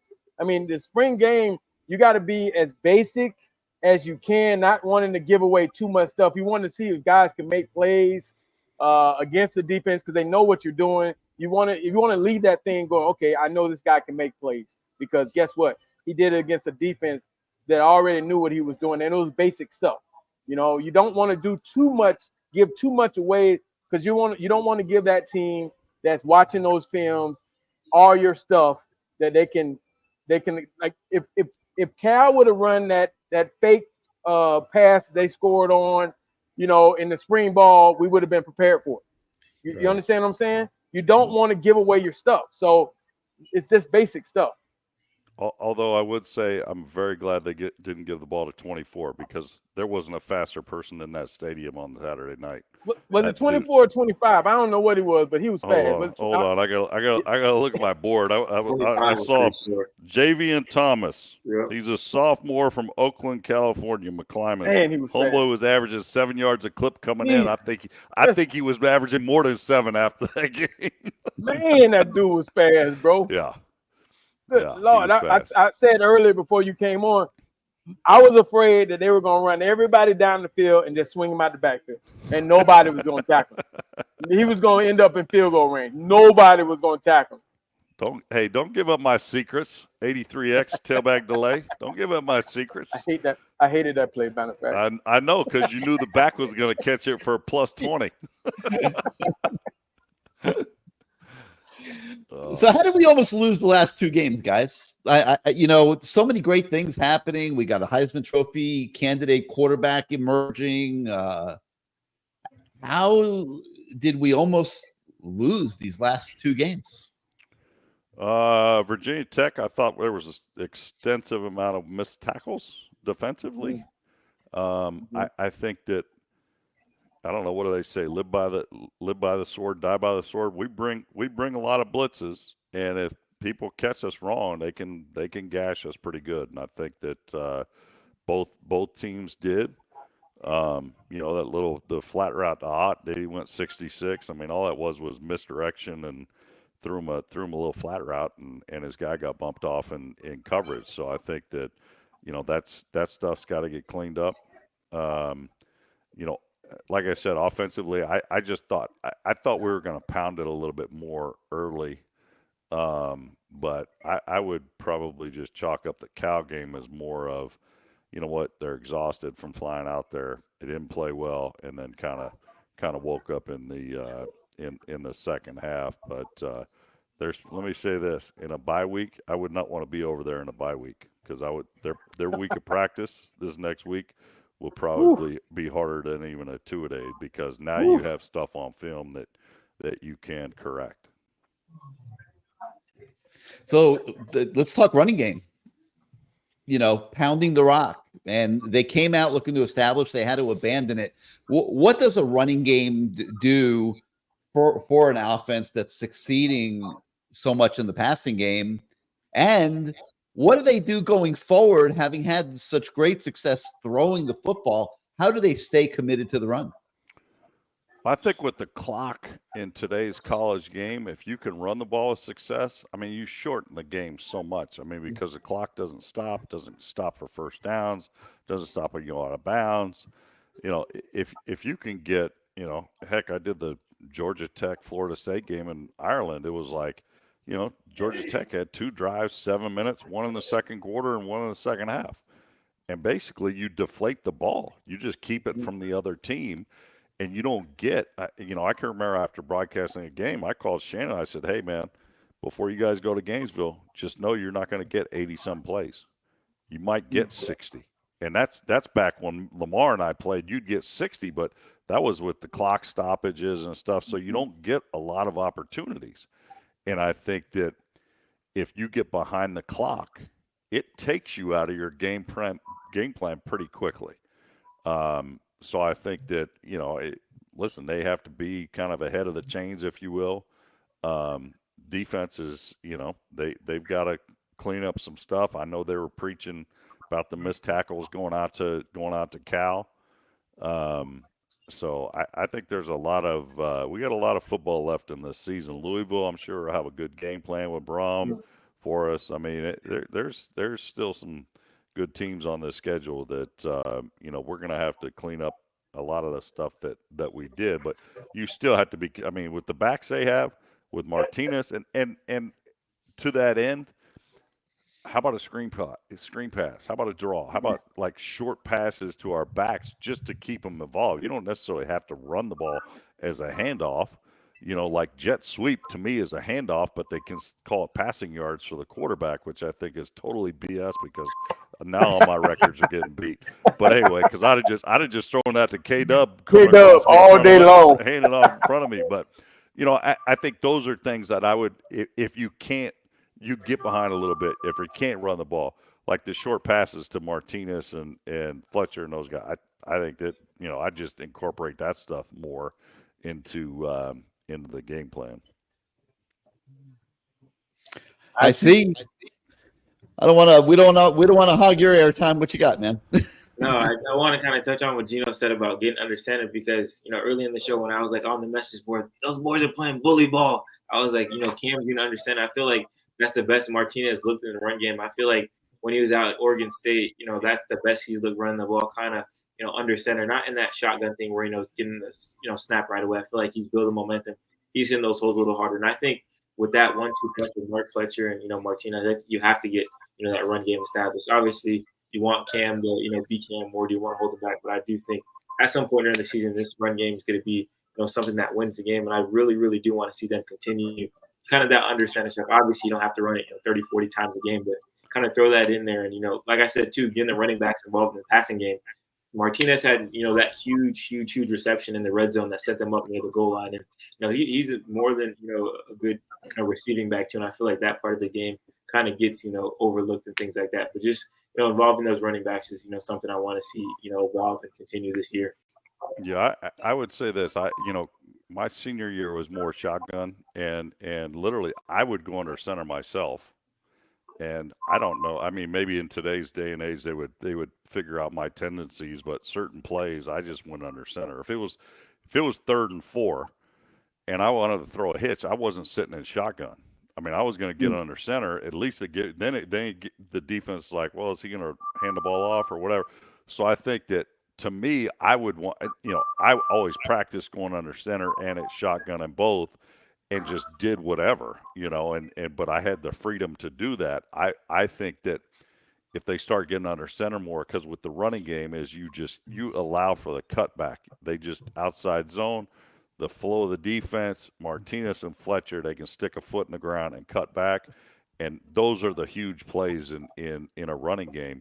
But it doesn't come from sitting in shotgun because you want your running back running at the line of scrimmage. And I will harp on that until I die, and I wish, but in college football they love sitting in that gun and handing it sideways, and every running back I know wants to hand it off as they're running at the line of scrimmage. So I would agree with you. I just hope that if they're going to start doing that, just have Cam get under center. You just got to tap the center and say, hey, I'm under center this play, okay. So they know not to snap it through your legs. But I see. I know you're young, so you didn't get to see Greedy Steve.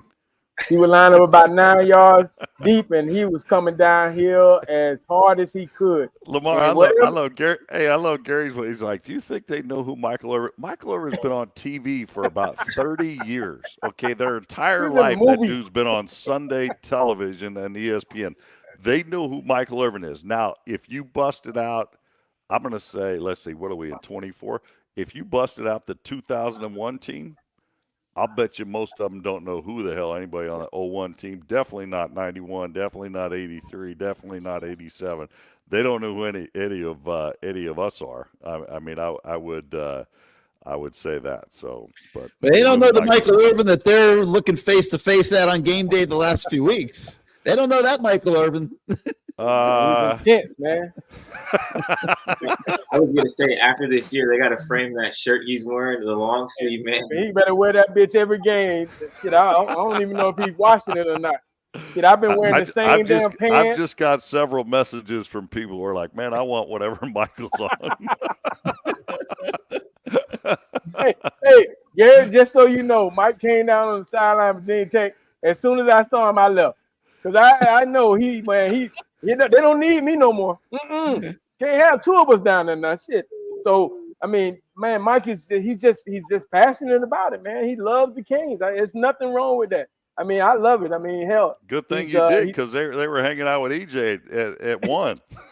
Yeah, no, my wife didn't let me go there, buddy. No, that was another reason why I left. As soon as he said Lamar, I said, no, I'm going home tonight, buddy. Going home tonight. You're wise, you old KG veteran. Yes, I am. Yes, I am. Yes, So Gino, I don't know if everybody knows that you do a lot of broadcasting now. It's Touchdown Radio, right? Yeah, Touchdown Radio. That's my game, and I'm actually I was supposed to go tomorrow to Southern California. I delayed it a day, so I'm heading out Friday. I have the Penn State USC game next week. We have Florida State, Miami, end of October, at Penn State, Ohio State later in the year, and travel around. So you're doing a double boot? Wait, Gary, wait. Hold on now. We're doing a double boot. The last time we got blown out, bro. Come on, dog. What's that? We got blown out because I wanted out of the booth, so I paid you to take my microphone for half the game. But so I am also an employee of Touchdown Radio. I'm on Touchdown Radio at least once a year. Last year I got to do the Iron Bowl, which was a great experience. I appreciate that, Gino. Can't wait to see what this year has to offer. Maybe your daughter might have a function again, and you call me up and say it was great during COVID too. He would call me up and say, "Hey, LT, I ain't getting on no plane." Well, you were in the center of it. You were still in Kentucky. You could drive to about 8 Can you schools. Can you drive to Michigan State? Can you drive to this game? Hell yeah, I got you, brother. I got you. It was fun, man. He would just call me up. Hey, bro, you know I ain't getting on no plane with this COVID stuff. I go, hey, I got you, dog. I got you. So we did Georgia. I did Georgia, Clemson. Did Kentucky, Clemson. Trying to think, I've done them twice. So you're seeing a lot of teams. How's Miami stacking up, in your opinion? I think they're very good. I think offensively, when you can score like they do, obviously you got a chance. I think the concerns, at least, championships are won, I think, on the defensive side of the ball, and I think that we got to shore some things up and not let people score as many points and not put the pressure on our offense, because I think that when you look at the size of Georgia, the size of Ohio State, the size of Bama, it's in the trenches, and you see those guys. They all have skill players.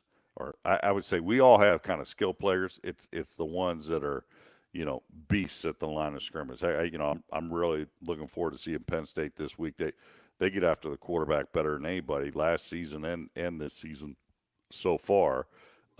They just haven't gotten over the hump. I mean, they've won 10 games in a row, 4 straight years. They just haven't been able to beat Ohio State, even when they had Saquon and talent like that. So I think that could be a year, because they're very talented and on both sides of the ball, but they get after it on the defensive side of the ball. But I mean, we can compete. We have the players to compete. We have to stay healthy too. I think this college ball now is going to be more towards the NFL, towards the latter part of the season, with having to play 15 or win 15 games to win a championship. Yep. You might get a game or a team like the Packers when they were wild card at 8-8 or 9-8, making the playoffs, and they win the Super Bowl because they were banged up during the year. So if somebody gets banged up at the end of the year, it's not going to be good. So it's going to be kind of a battle of attrition as we go through this thing. Hey, Gino, are you surprised? You say you did the Clemson Georgia game, right? Are you surprised with Clemson so far this year? I mean, I don't know if it was a bad showing. I think that Georgia was a better team that day. I mean, what do you think of Clemson? I was very surprised at Clemson at how pedestrian their offense was. I thought they recruit good players and have good players, and Klubnik is talented physically. You see guys that are on the sidelines where you're just like, wow, this kid can sling it. But they just, to me, when Georgia beat them, they could not run away from man coverage, and they couldn't block, what's his name, Michael, number 13. The kid's going to be the first pick of the NFL draft. He's just big, fast, comes off the edge, and they basically blocked him in the knee and messed up his ankle and got him out of the game. They couldn't stop him. But I was a little shocked at the lack of probably athleticism on the outside that they did not have, because Klubnik can throw it. There was no big plays. There was no, I don't know. They just didn't have. They got their butts kicked against Georgia. And I think they made some changes. They put some freshmen in there, right? I think some freshman receivers that are now balling. They had to do something. I mean, I thought even Georgia, for Beck being talented, I thought they would have had more weapons on the outside. I thought they had a lot of big weapons. I didn't think they had a lot of guys that could flat out run. I would like to ask you, Lamar, what the hell happened to a 6-yard out or a 6-yard hitch? I mean, if it's 3rd and 5, why can a team not throw a 6-yard pass and the guy get tackled on his first down? They try to throw all this motion crap and then throw like a 1-yard pass behind the line of scrimmage, and a DB comes out and just breaks a wideout's legs. I'm like, why does nobody run a hitch anymore or a 6-yard out? From being in college ball, man, it's the only guy that I could say really harped on that type of stuff, Petrino, because he said, hey, if they're going to give it to – my job as a coach was to watch the field. And he said, if they're off to the field, you let me know, and we're going to bang hitches all day long. That's all he wanted to know. But it was also – but Lamar was under center too, right? Yeah. So you allow the quarterback to go under center. That's another thing, is you go under center – that allows those quick hitting passes, because you're getting the gun. By the time you get a handle on the rock, I mean, the DB sees its hitch. He's breaking on the ball, and then he's getting their ball. That's one thing that kind of drives me absolutely bonkers, because I've been sitting up there screaming from the booth, that broadcast booth, every week. I'm like, hell, if they're going to give you 6 yards, just frickin' take it, Lamar. Take it. Just frickin' take it. Key it. You sound like Coach Harrison now. Freaking take it, Gino. Frickin' take it. Freaking take it. I wanted to ask you too about Xavier Restrepo, since we're kind of talking about wide receivers. First off, I want to say, like, him on 4th down. I don't know if you guys remember that kind of 4th down, the delayed route where Cam kind of found him between two. Where he caught the ball on the ground? No. 2 weeks ago? Crazy. I don't know how that dude caught that. I mean, how he had to balance like he's sitting on the ground, but go ahead. So I was going to say the route versus Cal, I think it was like a 4th and 10, and Cam zipped it in and found it between 2 cornerbacks, and just your overall thoughts about, him and kind of, where he compares to the other wide receivers around the country, because he's not, the biggest, fastest, strongest, whatever, but he just gets it done. He is tough. I'd say if he's not the toughest guy on the team, he's pretty damn close to the toughest guy on the team. And he was the only guy I thought in that game where it didn't matter if the ball was near him and he knew he was going to get lit up, he was still making the catch. He's got a great feel for where the open zones are in areas, makes tough grabs. I remember I asked Roland Smith last week, because he was out there running some extra routes for Cam, and I'm like, where are the other guys? Like he's the guy. Like, I could see where the guy not doing some extra routes on one day, but he's the one putting in the extra routes. And Roland said, Gino, my son played against him in Pop Warner, and he was the smallest guy on the field, and he played tailback. And he said, nobody on our team could tackle him. And Roland was coaching the Pop Warners at the time, and it was driving him nuts. And his son just said, Dad, this dude's different. He's strong. It's like he wasn't going down. And I would just say that he's just obviously just continue that. He's not playing tailback anymore, but he's great with the ball when he gets it. I think he's smart. At the end of runs, when you see where he's not going to take those unnecessary hits. He'll dodge and weave a little bit and be like, all right, I got 3 dudes. No. He just dives forward, picks up an extra 3 yards. Nobody touches him. But he will take the hit. I've been very impressed. I mean, listen, I think with that game, he's got the most 100-yard passing games in history. I think he was tied with Andre Johnson. Now he's number 1 in school history. I mean, I think that he set the record last year. He had like 85 catches So Lamar might have caught 85 balls from me in 4 years, but it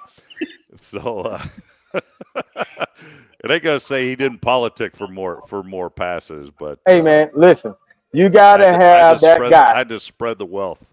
You did. But when it was on the line, baby, you gotta have that guy that you gotta have a connection with, and that connection starts a lot with how much work you put in after practice.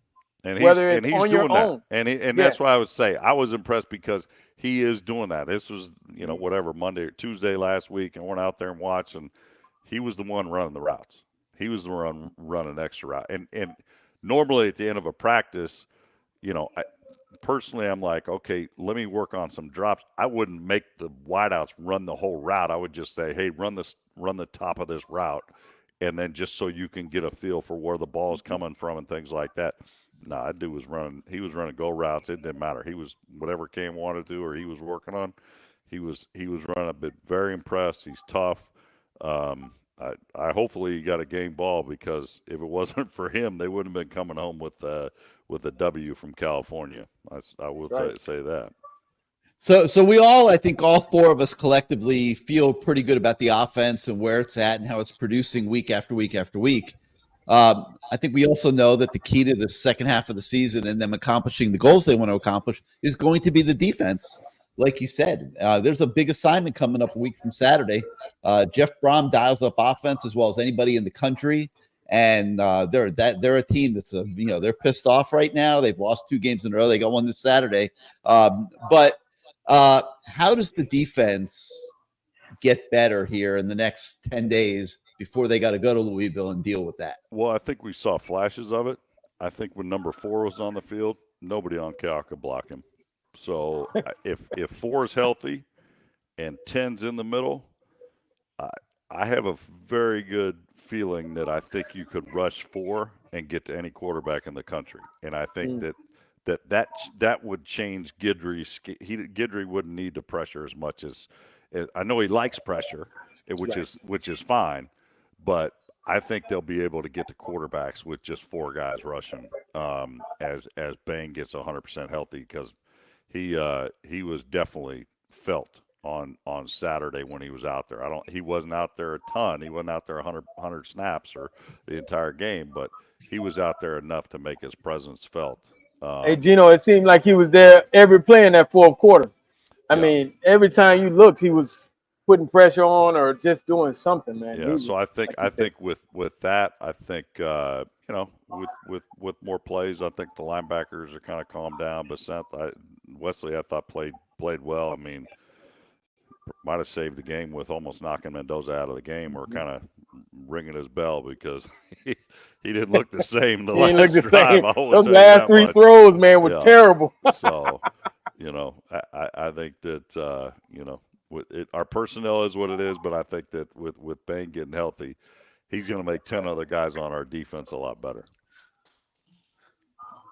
What did you think about, it's funny because you're talking about dropping more guys into coverage here and stuff, against Virginia Tech, that last drive, we pretty much went prevent defense, and they ended up throwing the ball in the end zone, with a chance to win the game at the end. As a quarterback, how do you feel about that balance between pressure and coverage?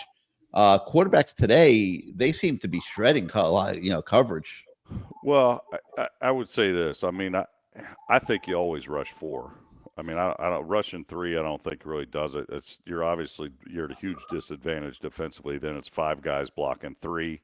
At least with 4, you got a 1-1-on-1 there. So bringing 4. I think the thing with Virginia Tech, maybe it was underestimated how big Homie was, because that receiver I think was 6'6". It doesn't take a rocket scientist. I know this. If I'm throwing a Hail Mary, I'm going to the tallest guy, or the guy who can jump the highest. And that is what it is. And, and that's what Virginia Tech did. And he just out jumped, and with his size went up higher than any of our guys. So, I think that's what they did. But I would definitely rush 4. I think at that point, you loosen up. It's hard. It's hard to say. I just, I thought there was a point even in the Cal game where we kind of came off, and I'm like, man, I don't know if I would be doing that. I would have kind of been closer to the line of scrimmage, but we made it work and came out with a win. But I would always rush 4. I don't like rushing 3. I mean, as a quarterback, it's great because you're gonna have extra time. But I would always rush 4 just because I want 4 guys to try to get at the QB. Well, I tell you this, Gino, I definitely appreciate your time tonight, man. You've been Lamar, I the know restaurant you're at, is it even open with the hurricane? They didn't even shut it down? Yeah. Or you hey, made man, them this open place. it?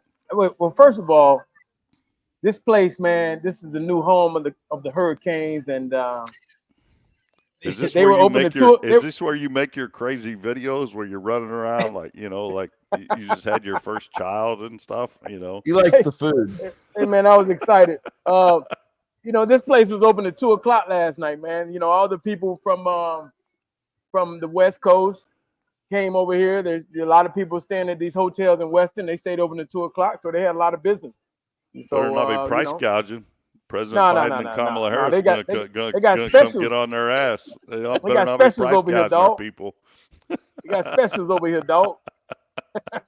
Well, I definitely appreciate you coming on, man. I know you got a busy schedule, and give Bernadette a big hug for me, and appreciate it, man. You my brother, man. I love you. What time school drop off tomorrow, LT? You better get to bed. They're off.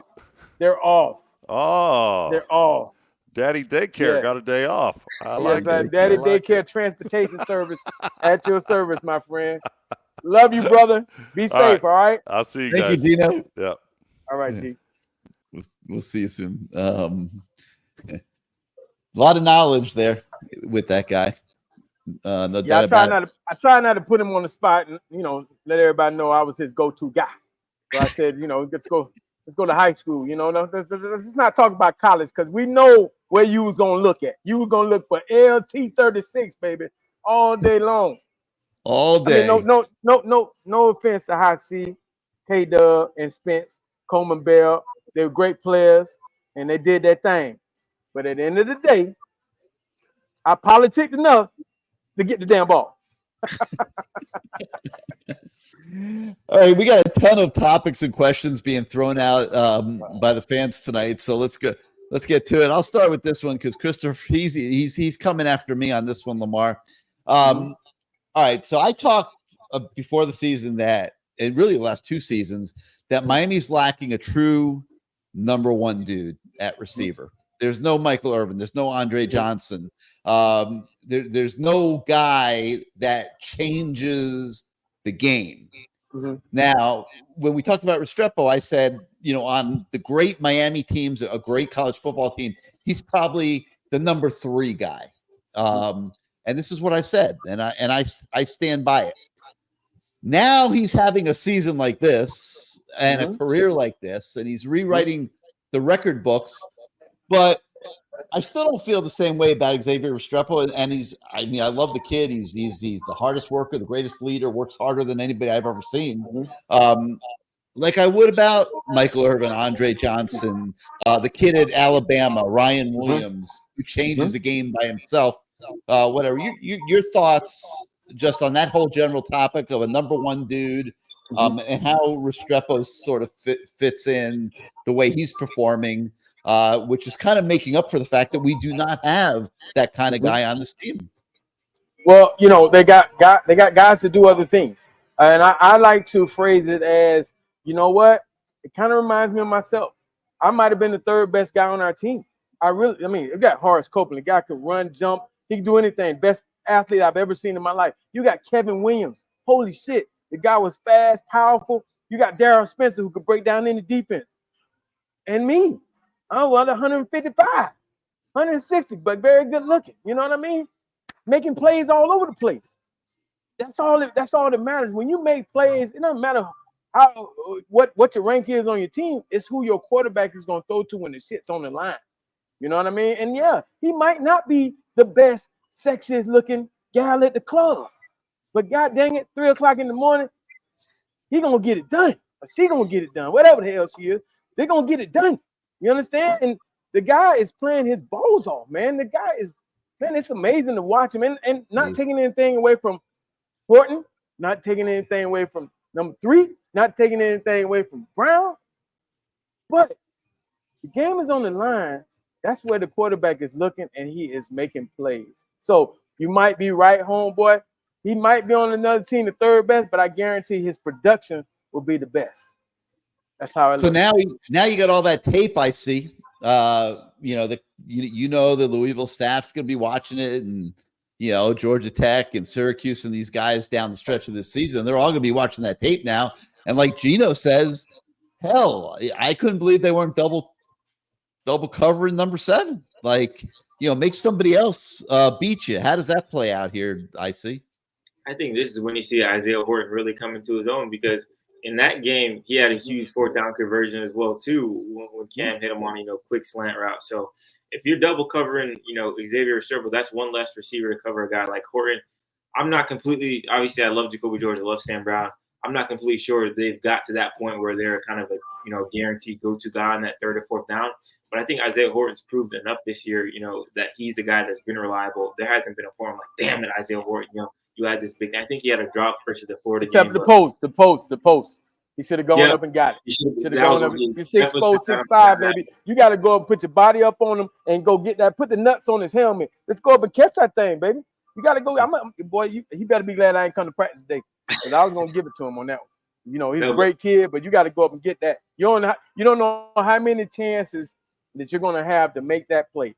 You don't let the ball come down where a defender can make the play. You jump first. You react first. If you look at, I hate to go back to the old days, pull out that projector. When you look at me, I'm jumping. I'm going to jump first. And you're going to have to figure it out. And it's going to happen. Something good's going to happen because I'm going to react first. Now you're struggling. You're trying to figure out where I am. And you're going to either pass interference or I'm going to catch the ball. Something good's going to happen. Horton makes that big catch on the final drive. Yes. And then kicks somebody. Yeah. It takes a 15-yard penalty. What's Coach LT thinking at that point?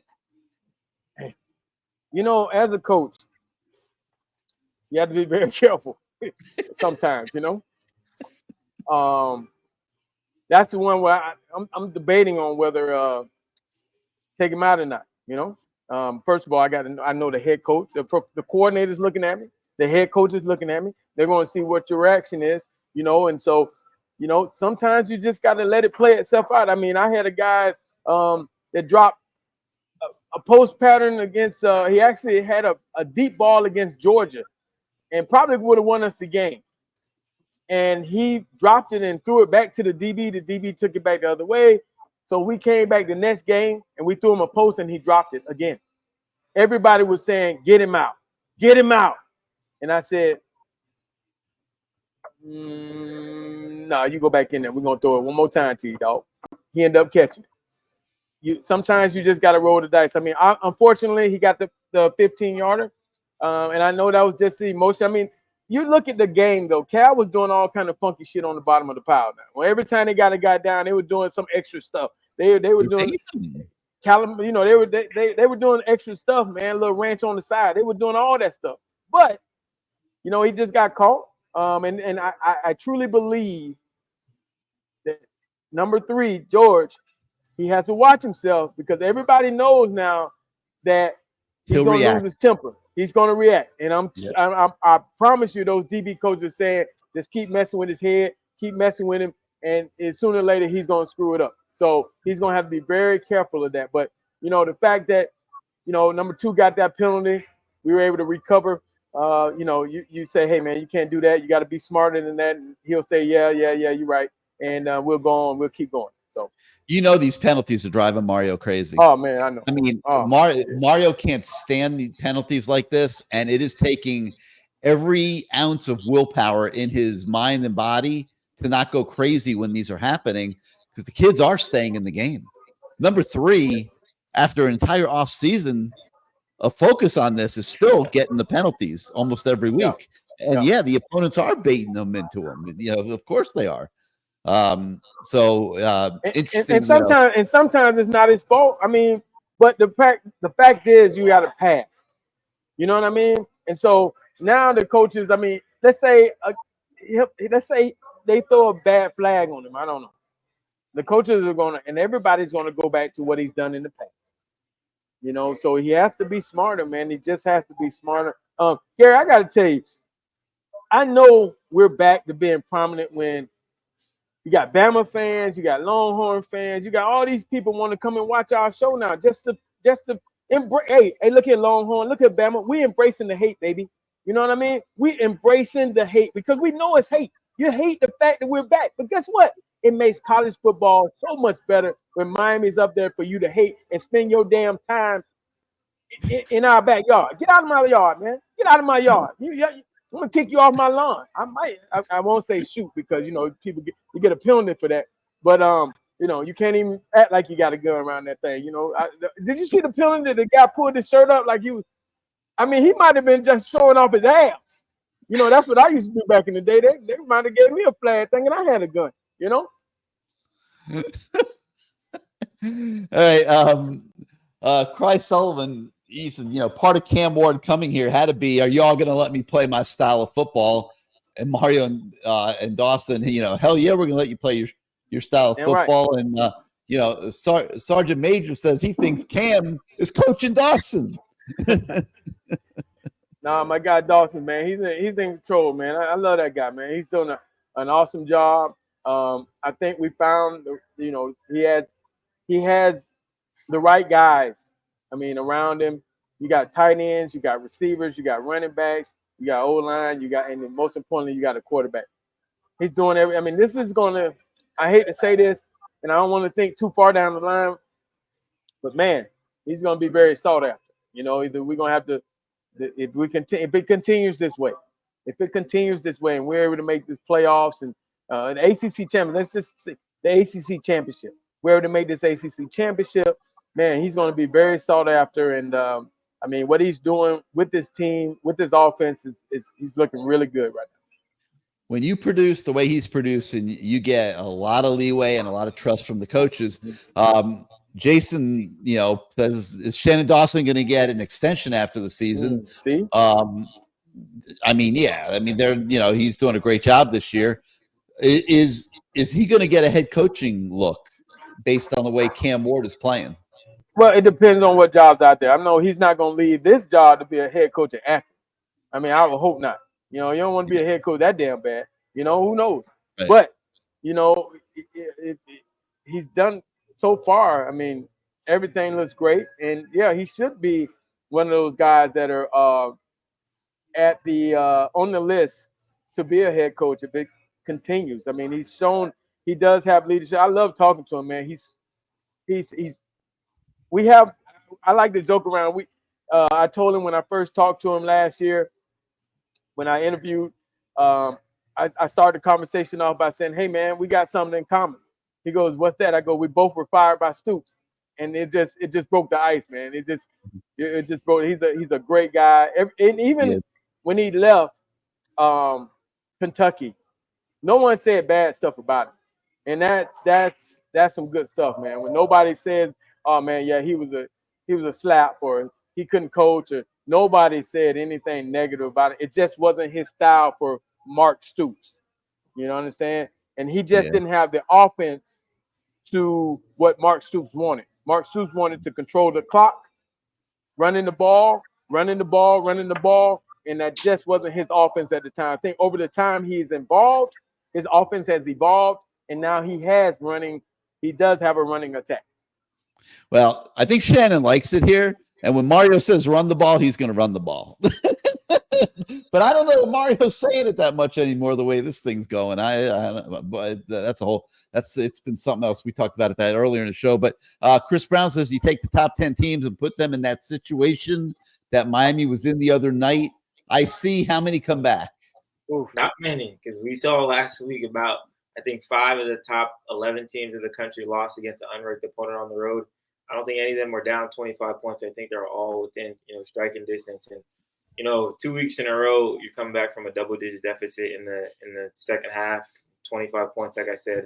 That's something big. 21 unanswered points in the third quarter. It was crazy. I literally had to put my phone on Do Not Disturb. I was just like, please, that was my superstition. Because right when I put my phone on Do Not Disturb, all my, you know, outside noise just cleared out, and it was just me and football, and things started to work out. But I don't think a lot of teams are making that comeback from 25 points down against a top defense like Cal. A lot of people like to discredit Cal. The most points they allowed all year was 14 points or 10 points. We're coming in averaging 12 points. That's a good defense, and Miami did their thing for sure.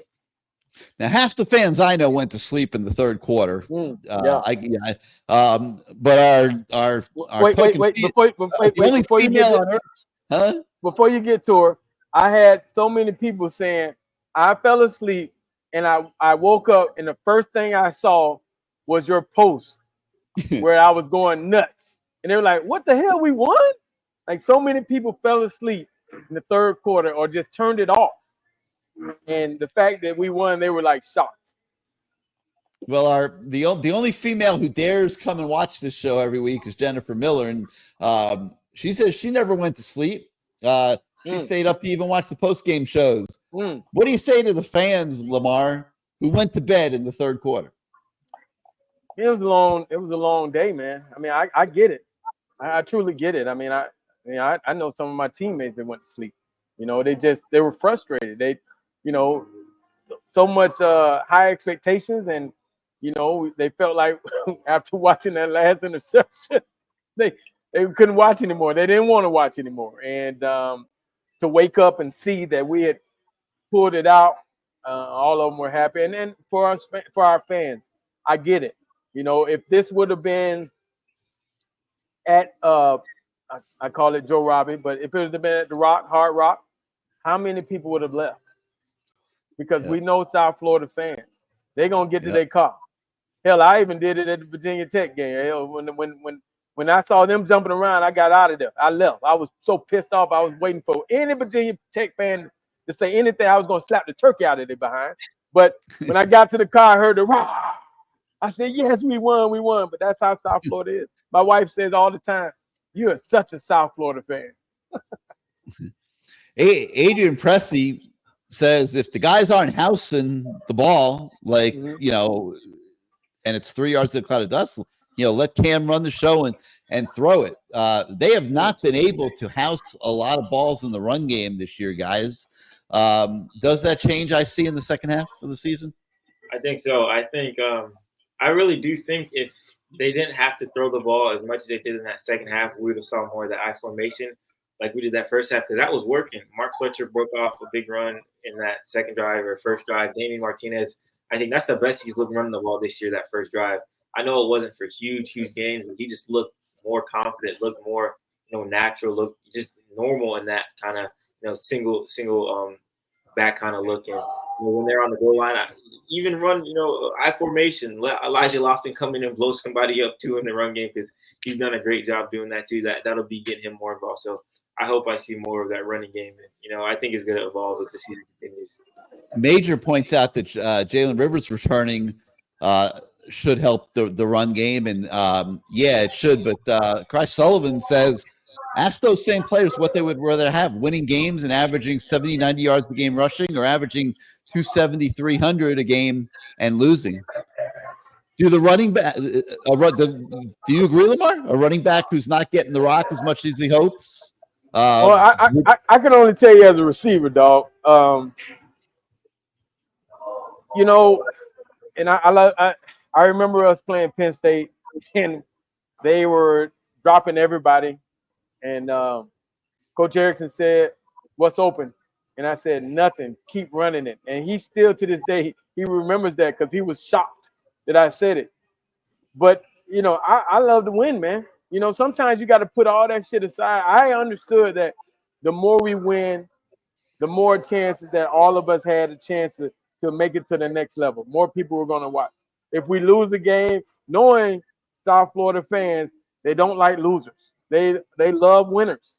And so we've known from the last couple of years, you lose a game or two, they're moving on to basketball, or they're moving on to freaking hockey, or they're moving on to whatever else is going on at that time. They don't have time for losers. This is Winterville, and that's how they look at it. So for these guys, I think in their mind they have to, and this is by their staff, and I think so far their staff has done a great job, Mario and that whole staff, of keeping guys engaged and letting them understand and know that this is a long season.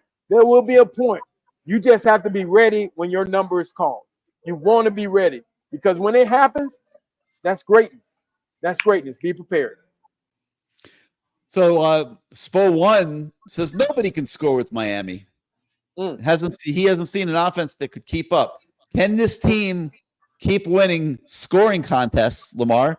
And let's start with this next game coming up against Louisville. I mean, we'll talk about it a lot next week, but those guys can run some offense now.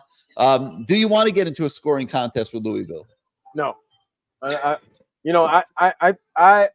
one good thing I love is that this is just my opinion. Just my opinion. I don't think Ron English is a good coordinator, to be honest with you. I've seen him put Purdue and Louisville in some bad situations. You know what I mean? So, I think he's going to give us a couple. That's just my opinion. I don't think he's a good coordinator. And matter of fact, I think I played against him. I think he went to Cal. The only catch I had in that one game out of Cal, I think it was a wheel route, and he pushed me out on the 2. So I'm mad at him for that. So I might be hating a little bit. But I think that their defense is not as good, but I know their offense, Gidger's going to have to dial it up. He's going to have to figure it out, and hopefully they make mistakes. Because that's the only thing that kills Louisville. Brom and Petrino, that offense is mistakes. If they dial it up, they're gonna call beaters. Whatever you in, they already have a play to beat it.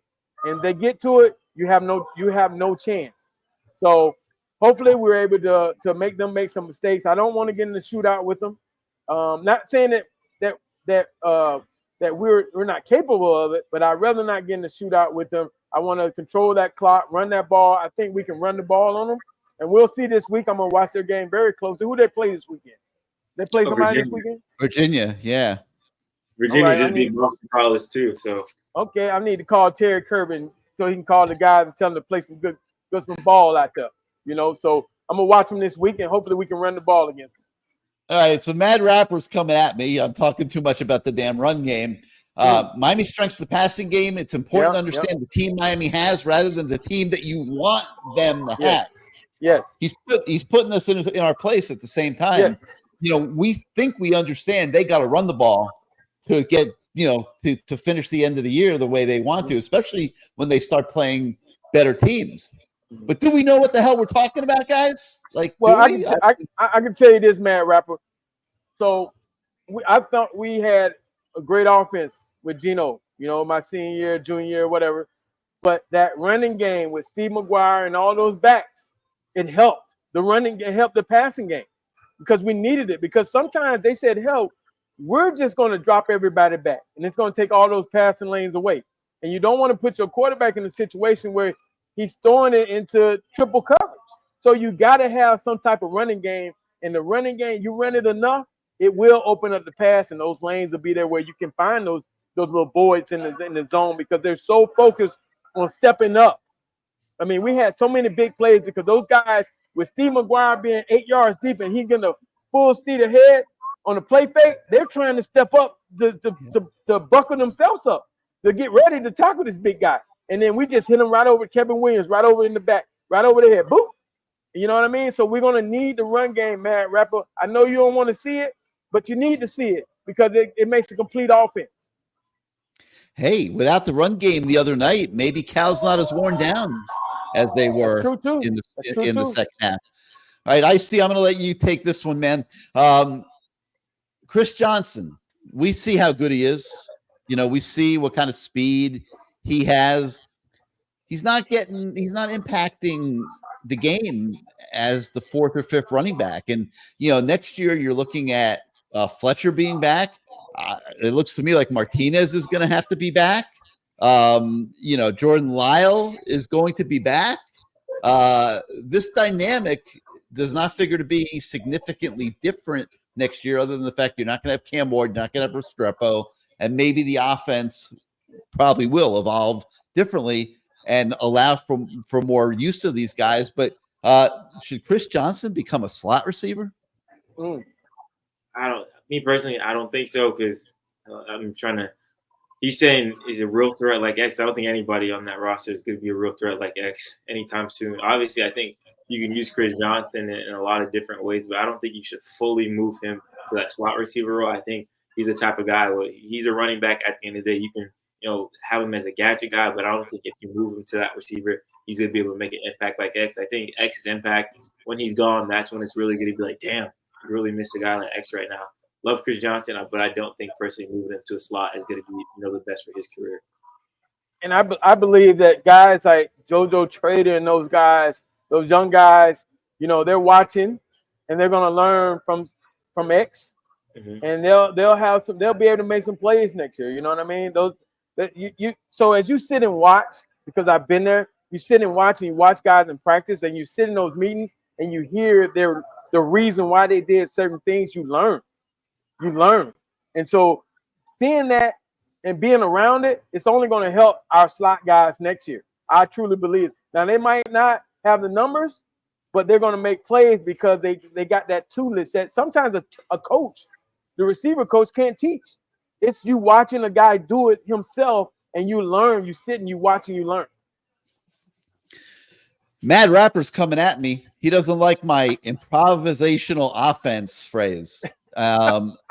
Look, LT, I don't know what else to call it. Like, it seems to me like at least half the plays aren't being run in traditional fashion. I mean, there is no offensive football play that draws up a quarterback holding the ball as long as Cam is holding the ball, just drifting around side to side, like he doesn't have a worry in the world. Listen, I've been watching football my whole life. We've seen, we watch Mahomes, we watch Lamar Jackson on Sundays, we watch their whole careers, and they improvise a lot. Yeah. But I can't remember ever seeing an offense run like this. Maybe I'm crazy, and I certainly don't want to offend you, Mad Rapper. We appreciate you watching every week. I don't know what else to call it but improvisational offense. Hey, Mad Rapper, if you want to see an offense run like this, LT36 from the U. Come catch me on College Football 25. I drop Cam back, and I'm just watching. I'm waiting. I'm seeing you spine.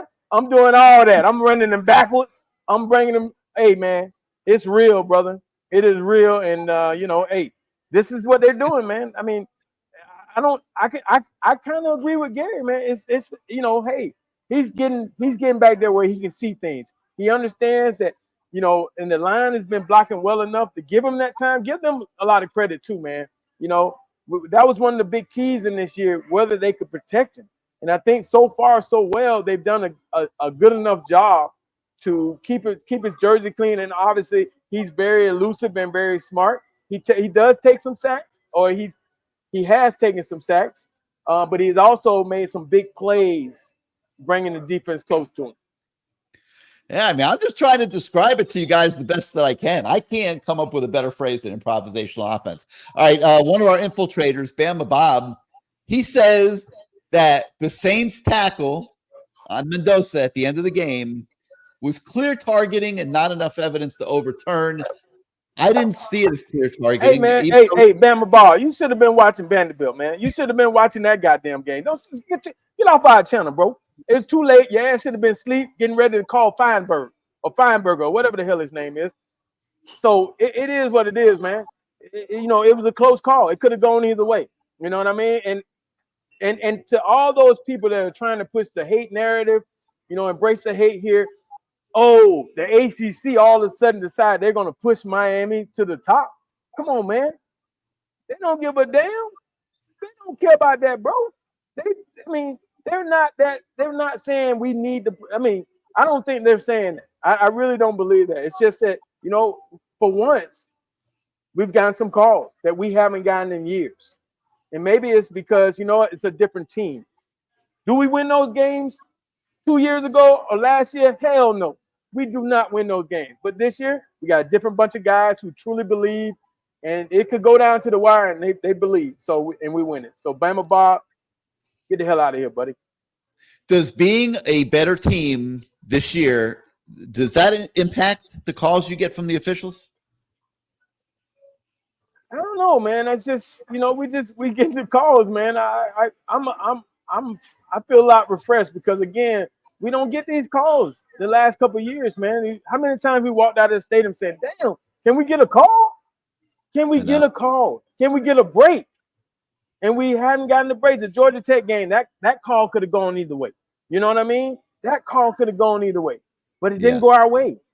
No. And great analogy. Great analogy. So, I mean, that probably wasn't a fumble. They called it a fumble. Yep. But no, you don't hear them complaining about that. Yeah. But I personally, and I know I'm probably biased, but like I thought they got them both right. I didn't think that there was clear possession in the Virginia Tech game. And the same, I thought, hit the guy first with his shoulder. And I know he had his head too far down. And I know he'll work on that in practice this week. But he nailed that kid. He hit him first with his shoulder, and then he pushed with his hands.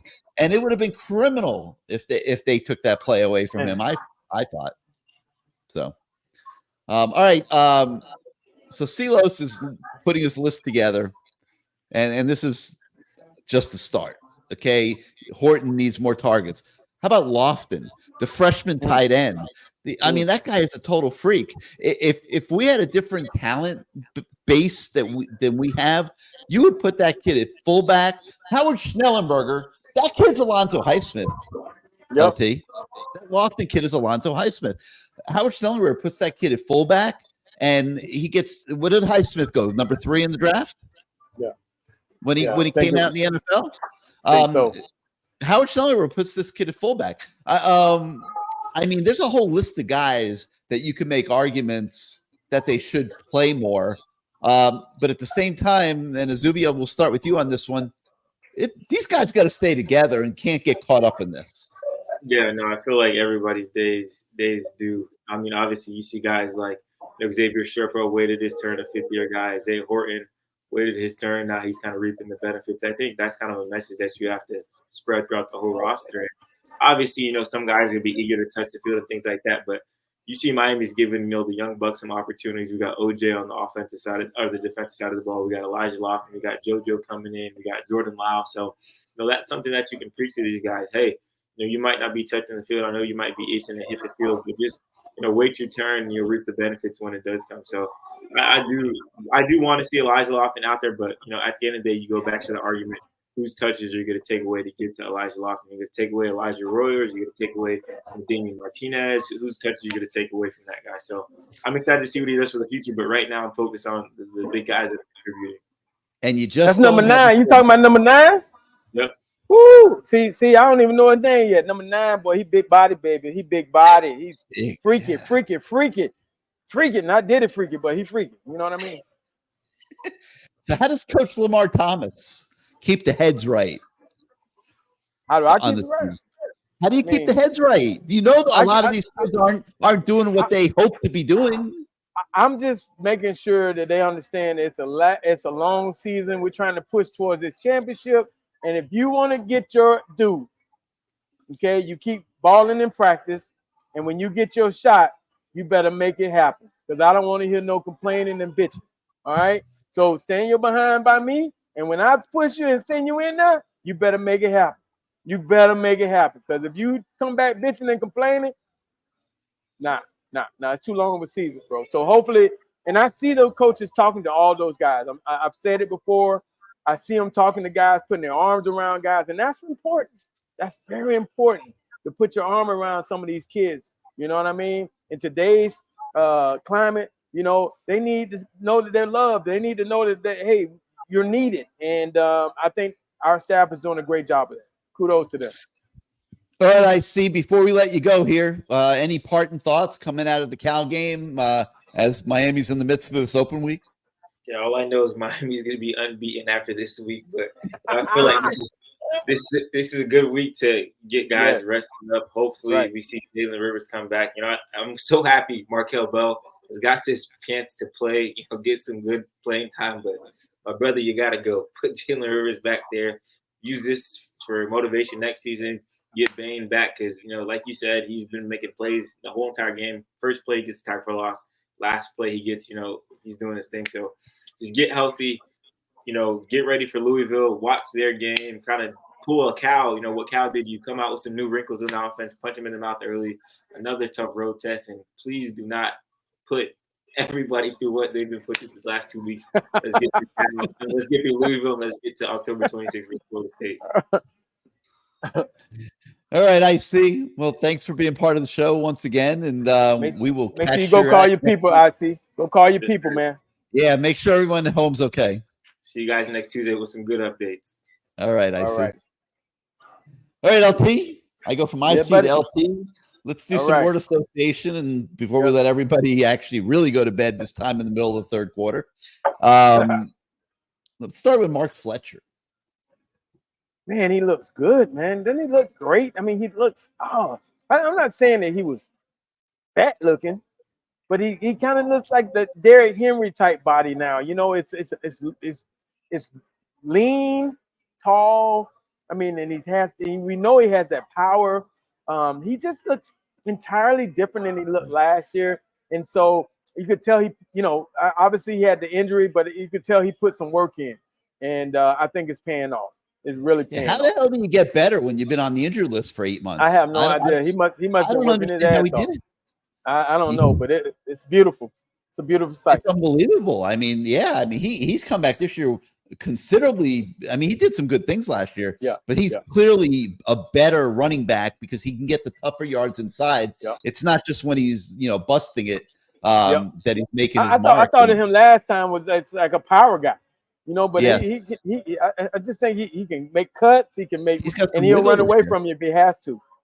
Yeah, looks good. Looks good. Very impressive, and hopefully Martinez gets going now the second half of the season. Xavier Restrepo. I mean, we talked about it in the whole show, man. I mean, kudos to him. Congratulations. You're only one of 5 receivers in Miami history to go over 2,000 yards. He deserves it, man. I hope he continues to climb that chart. I told him a long time ago. I said when I got to school, I had the top 10 list on the back of my door, and I would look at it every day. And I knew I couldn't touch it or cross out any names until later on in my career. But once I started crossing those names out, it became addictive. I worked harder because I said, I only need 8 more. I need 10 more. It became very addictive. And it made me work harder. So I know he's a hard worker, man. He wants to be the best that he can be. And, I'm very thankful that I can watch him do his thing, man. It's been great to watch. Yeah, and I hope he finishes off the season strong, obviously, and then finds himself the best speed coach in America. Because when he gets those workouts and the combines, he's got to put up something in the 4.5s to get drafted anywhere reasonable in the draft. And he's probably right on the ragged edge at this point. Probably more in, I don't know. That's okay. When he gets to camp, he'll show his worth. I promise you that. Whatever team decides, hey, we want to draft this guy, he's a hard enough worker that he will get to camp and he will do damage. And Danny Amendola, you played in the league. I mean, they're guys can a guy that doesn't run an elite speed, can he consistently get open in the NFL? Oh yeah. Wayne Corbett, Danny Amendola. I mean, a lot of those the receiver coach from the Dolphins now. I mean, all these little guys. I mean, they're crafty enough to get open, and that's what it's about. And I'm telling you, they become very valuable because of what they can keep moving the chains. That's a value to have. Right. All right, let's go with Shannon Dawson.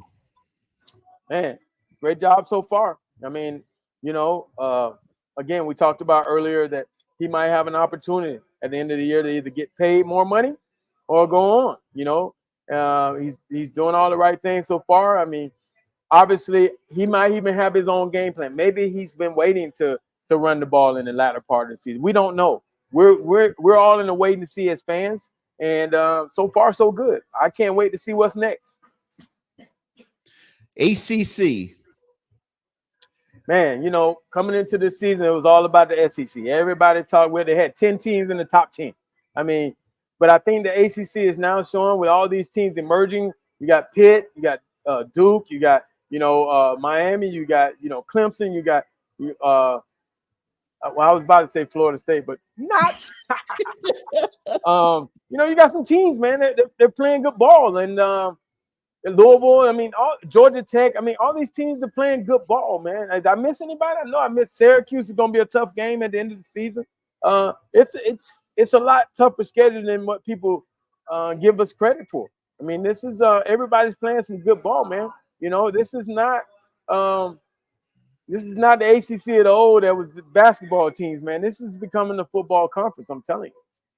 Yeah, we know Miami is a good team, and they've been life and death the last 2 weeks to get out of there with a win. And it's not that dissimilar from what we've seen the past few years, LT, when Miami gets into ACC action. A lot of very close games, win some, lose some. We know Miami's a better team this year. Yeah.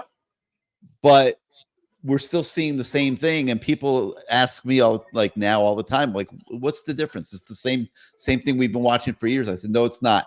And the reason is there's hope. There's hope that in the last 6 games of the season, that it can be better than what it's been in the past. And that's what's different, which leads me to our next word association, which is the guy that is creating that hope, and that's Cam Ward. I mean, what do you say? We saw the Cam back. I mean, man.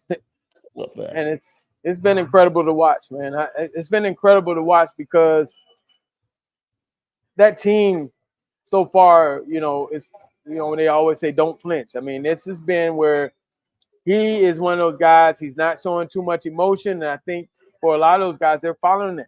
And he's been the ultimate leader so far. That's halfway point of the season. I won't even say halfway because I have higher expectations. But so far this year, he's made up for any mistakes he's had. I don't see him over there putting his head down. I don't see him being positive, and it's been fun to watch. It's been very fun to watch, and I never forget walking out of that stadium in Canesville up at Ben Griffin Stadium at Mario Cristobal Field, where the guy said, "I can't believe that's our quarterback. Oh my God!" Yeah, that's the way I feel, man. That's the way I feel. And let's finish off the night with Mario Cristobal. Hey, Mario is gonna work them like, oh man, he's gonna give it to him next week. But that's okay. You need it. And Gary, remember we brought up the point, and I saw one of the comments on here. We looked like we were in better shape last week, right? I think we wore them down. We did. And you remember we talked about it. You thought that Virginia Tech, we looked sluggish at the end. We looked tired.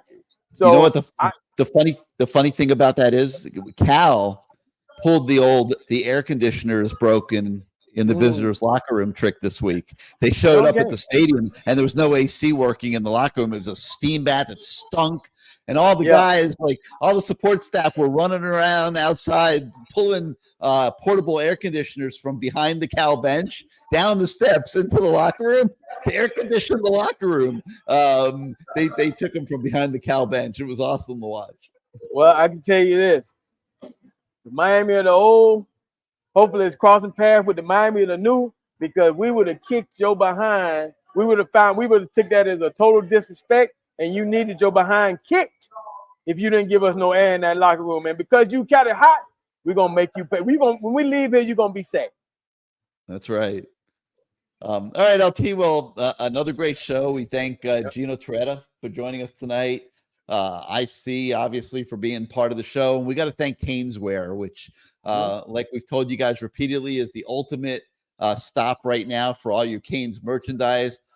Go visit their store at 2655 South University Drive in Davie, or at caneswear.com. Load yourself up on some Canes gear. Get yourself a Cam Ward jersey. It's a special season. You're going to want to commemorate it. We thank Caneswear so much for sponsoring the Lamar Thomas Show again this year. We will have a show next week. We will be back, and we'll We'll talk a lot about the Louisville game, which I know is one that I've had circled since well before the season. This is the one coming up. I might have to go to this one, Gary. You know, I'm like royalty up there, man. But I got to go L's down, baby. L's down, baby. L's down. Let's go, baby. Yeah, this is the one I think coming up that is going to shape where this season goes, and I'm really looking forward to it. So we will talk a lot about that next week, next Wednesday night at 8 on a new edition of the Lamar Thomas Show. For LT, I'm Gary. Thanks for joining us. We will see you then. Thank you, L House.